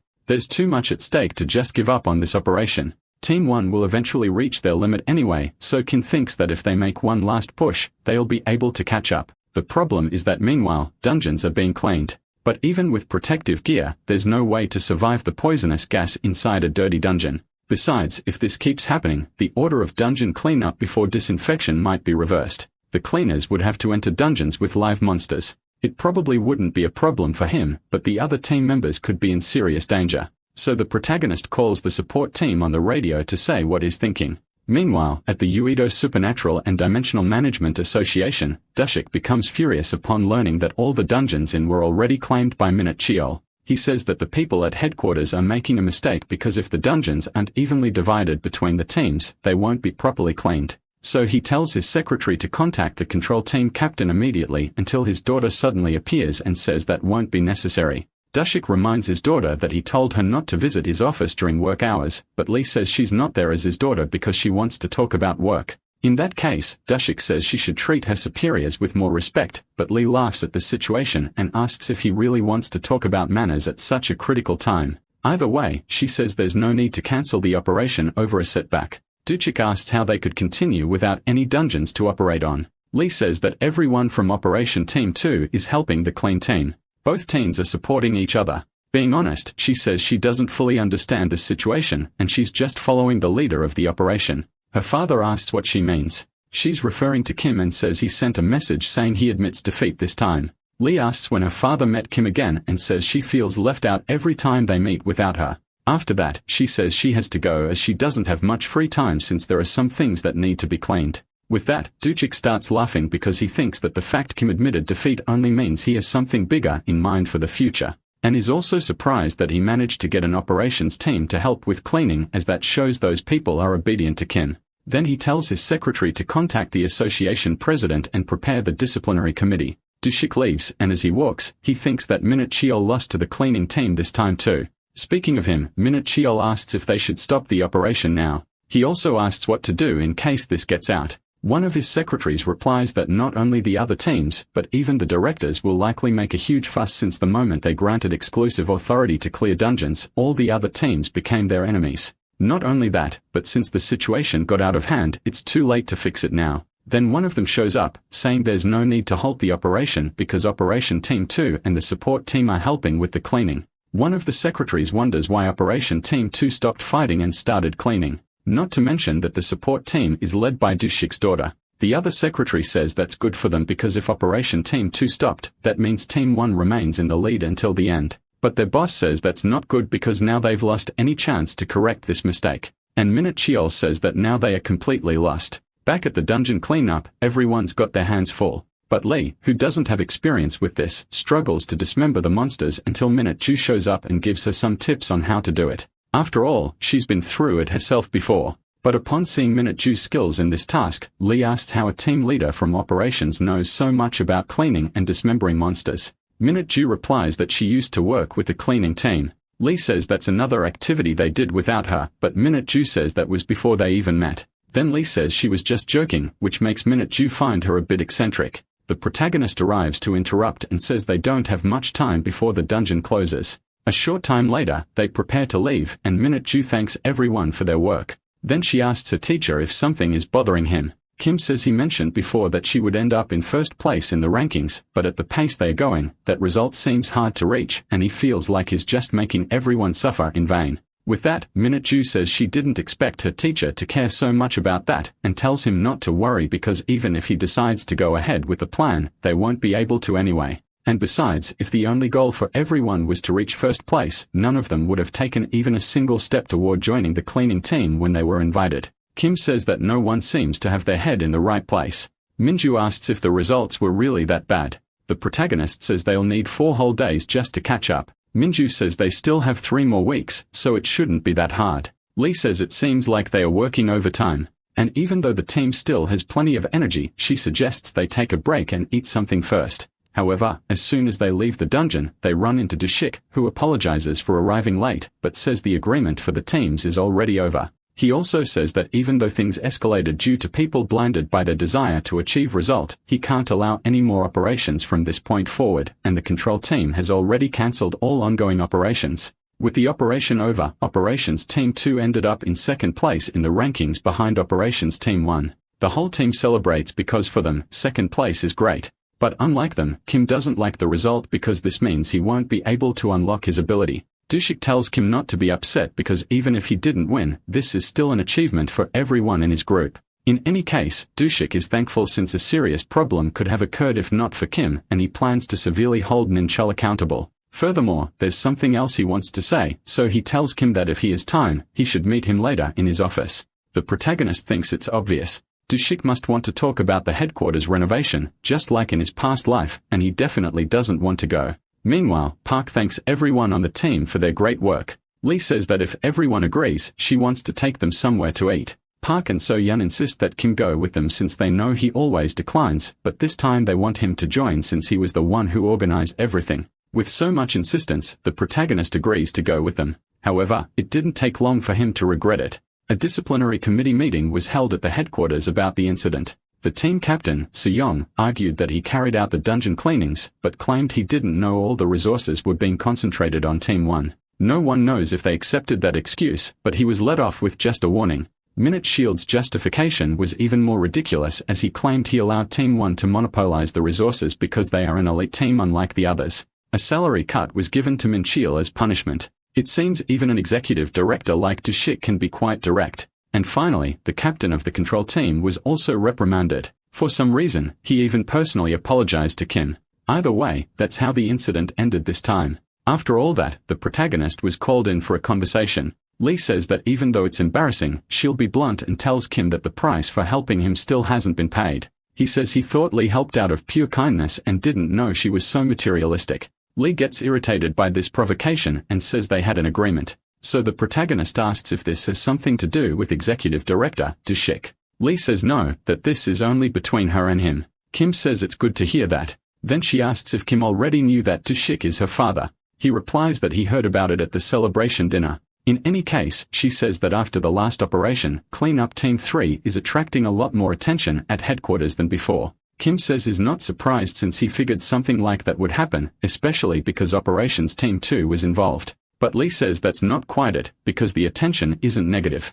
Everyone has seen Cleanup Team 3 as something to envy. She says it's due to the results shown during the last operation. Even though they came in second place, it was enough to earn praise. Not to mention that both Minju's team and Lee's team helped with the cleaning, and that shocked some people since usually, they only care about result. Lee says this was a big move on Kim's part, and she thinks now he's going to aim for first place. Kim asks if that has to do with their agreement. She replies that a new cleanup team has been created, and she believes the association is finally recognizing the importance of dungeon cleaning work, and people are being considered to lead that team. Then Lee says that as payment for helping him, she wants Kim to be appointed leader of the new clean team that's being formed. Kim asks if she has the authority to do that. Lee replies that, yes, she does. Not only that, but she says that from now on, Kim will be promoted to captain of his own cleaning team. The protagonist asks how someone who's only worked for 2 months can be promoted like that. Besides, if he leads Park's team, they'll be left with 2 major gaps. Lee says it's funny to hear that coming from him and explains that this personnel reorganization created a position for a cleaning section chief and Park will be promoted to that role.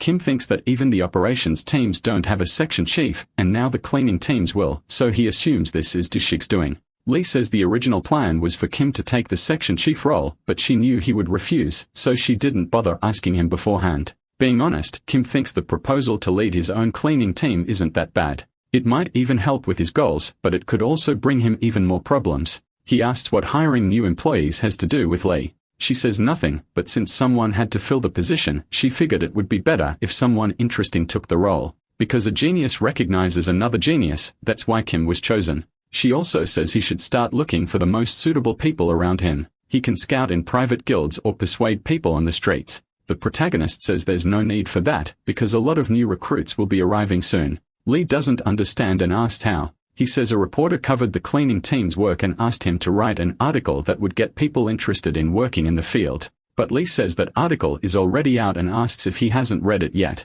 Kim says no because the reporter said he would call before publishing. But when he sees the article, he becomes furious and asks what the hell he's reading. The article says that cleaning dungeons so they can be cleared without issue is the main job of the dungeon cleaning team. The cleaning team cuts up monster carcasses daily and clears other debris. During this process, they are exposed to dangerous or poisonous gases. On top of that, they are few in number, their jobs are highly complex, and their work hours are terrible. Just from looking at it, what they do could be considered a typical dirty, difficult, and dangerous job. However, after observing the cleaning team closely, it was found that their work goes beyond that. While it's normal for other cleaning teams to be overwhelmed during the operational team settlement season, Kim from Cleaning Team 3 planned and led a joint operation. The cleaning team is not just a team that cleans dungeons. It also coordinates the work of all teams, which leads to efficient and stable operations. The core of the association, the planning team. That's why they require higher skills and better capabilities compared to other teams even though the salary is very low.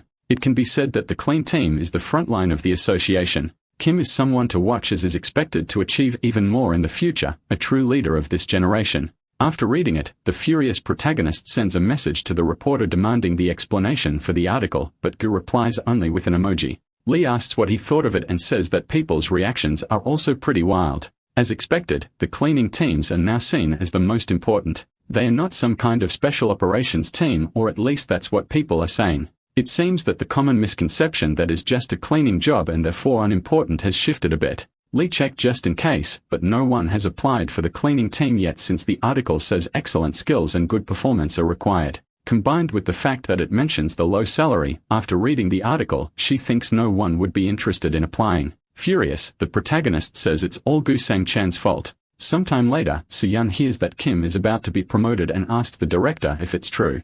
Minute Cheol says yes and that in addition, a new position will be created. So Soo-yeon understands that Dushik is behind this. The director agrees and says that's the least of their problems. Because with Kim taking this new position, he'll have more authority to carry out his actions. He also says that if there's an exception to that, it would be the new Cleanup Team 6. That said, this time, he wants to imitate Cleanup Team 3 because the position of team captain should belong to someone on his side, someone more capable than Kim Jun-woo. Just as Kim expanded his influence by supporting Minute Ju, Minute Cheol also wants to create his own cleanup team to expand his influence, and he wants to get on this train by using a cleanup coin. Soo-yeon reminds him that he said he wouldn't get involved with the cleanup team anymore. Minute Cheol says is just bringing a capable person into the new team since even executive director Song Cheol-shik and Go Eun-young have their eyes on that new position. They also have a similar goal in mind and have probably already contacted private guilds in search of suitable talent they can use. Soo-yeon thinks expanding the sphere of influence to the cleanup team, something no one even paid attention to before, isn't exactly wrong either.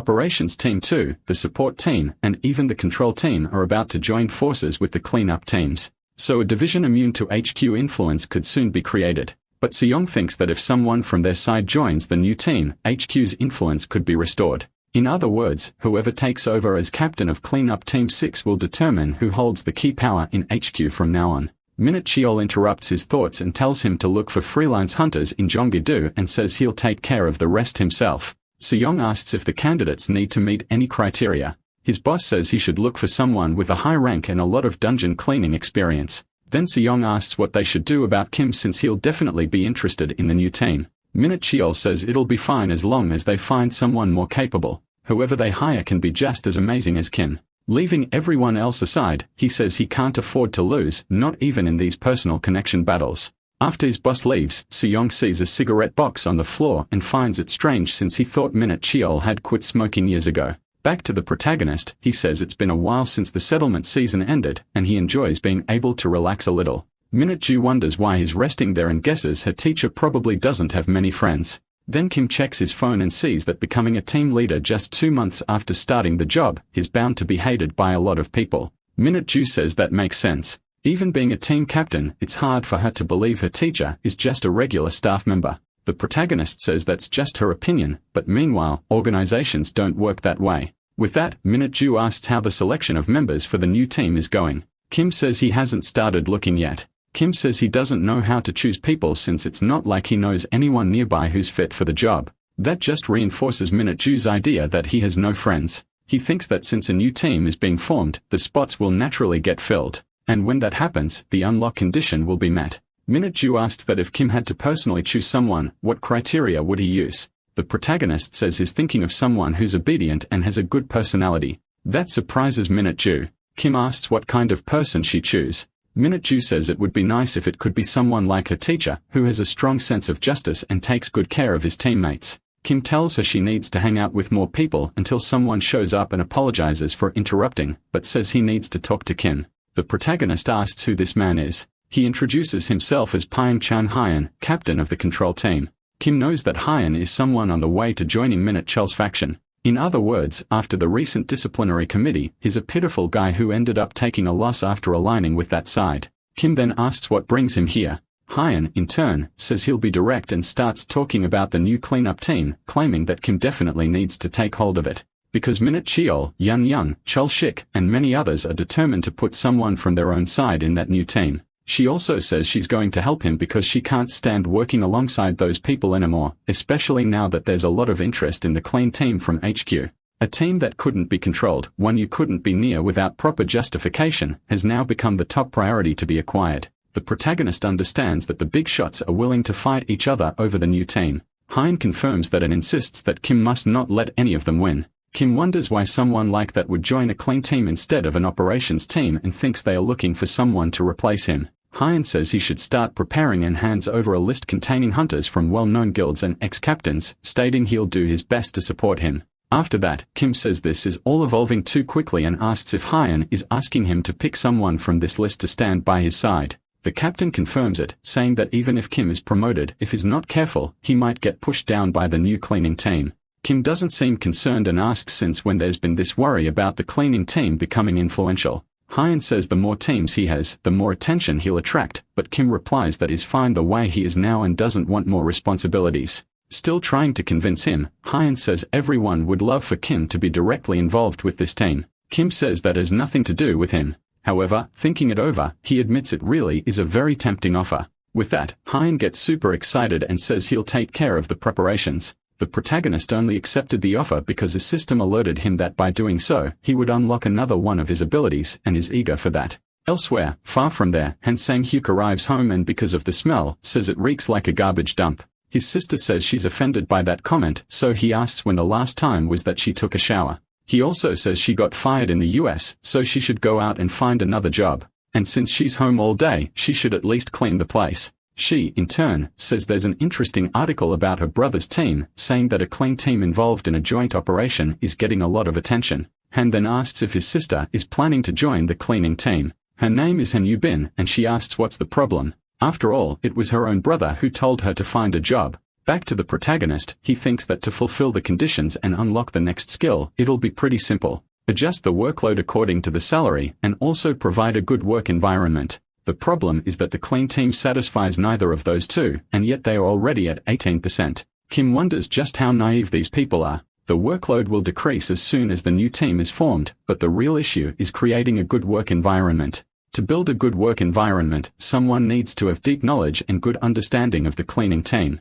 The new team needs someone like that, like Manager Park. But the first candidate he interviews appears to be the complete opposite of what the protagonist is looking for. The candidate says he knows a bit about the association's current situation, and apparently, there's a new cleaning team that needs fresh members. He also says he's not in any guild at the moment and is basically unemployed, so he doesn't mind doing the job as a favor. Kim, however, says that just because he invited him doesn't mean he's been accepted. But if he's asking for a favor, Kim is willing to recommend him. He also says that right now, he's looking for people to join a clean team, and ranks don't matter, because you don't need that kind of thing to clean dungeons. At that, the candidate becomes furious and says is Shintai Huan, so there's no way Kim has never heard of him. Angrily, Huan says that Kim is acting arrogant now just because he got a bit famous in the association. He says Kim will regret this because they'll see each other again. Kim says he doesn't even need to worry about that. He's already regretting it. Then asks who he thinks is looking down on when he's just a rank hunter. The protagonist thinks those other candidates from previous meetings were the same.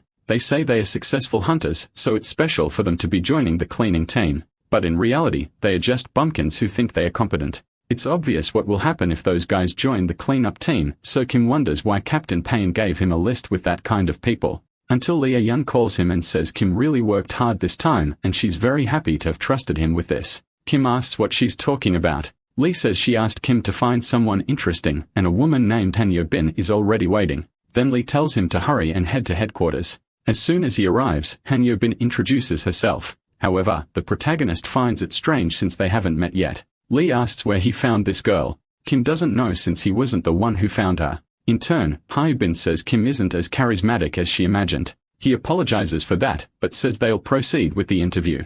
Then he asks why a former international hunter is applying for the cleanup team. Han Yo-bin says there's no real difference when it comes to skill level. Kim says that if they are talking about levels, then operations teams or private guilds would be more suited for her. But Yo-bin says she's already been disqualified as a hunter. Yo-bin says she doesn't know any other job, and since she can't be a hunter, she wants this job because it's similar to what she used to do. But she thinks maybe Kim isn't looking for someone anymore. He says that's not it, but asks if she knows what a cleanup team actually does. Yo-bin hesitates at the question and asks if she's disqualified. Kim says no, he's just curious about her knowledge. Then Yo-bin explains that in the US, the role of cleanup teams is to clean up product waste in dungeons, but the Korean cleanup team coordinates special projects and supervises operations in general. Additionally, they also handle the overall planning and command of operations. Her enthusiasm leaves the protagonist rather unsettled. Just to be safe, Kim asks as she came to the interview after reading the article. Yo-bin responds yes.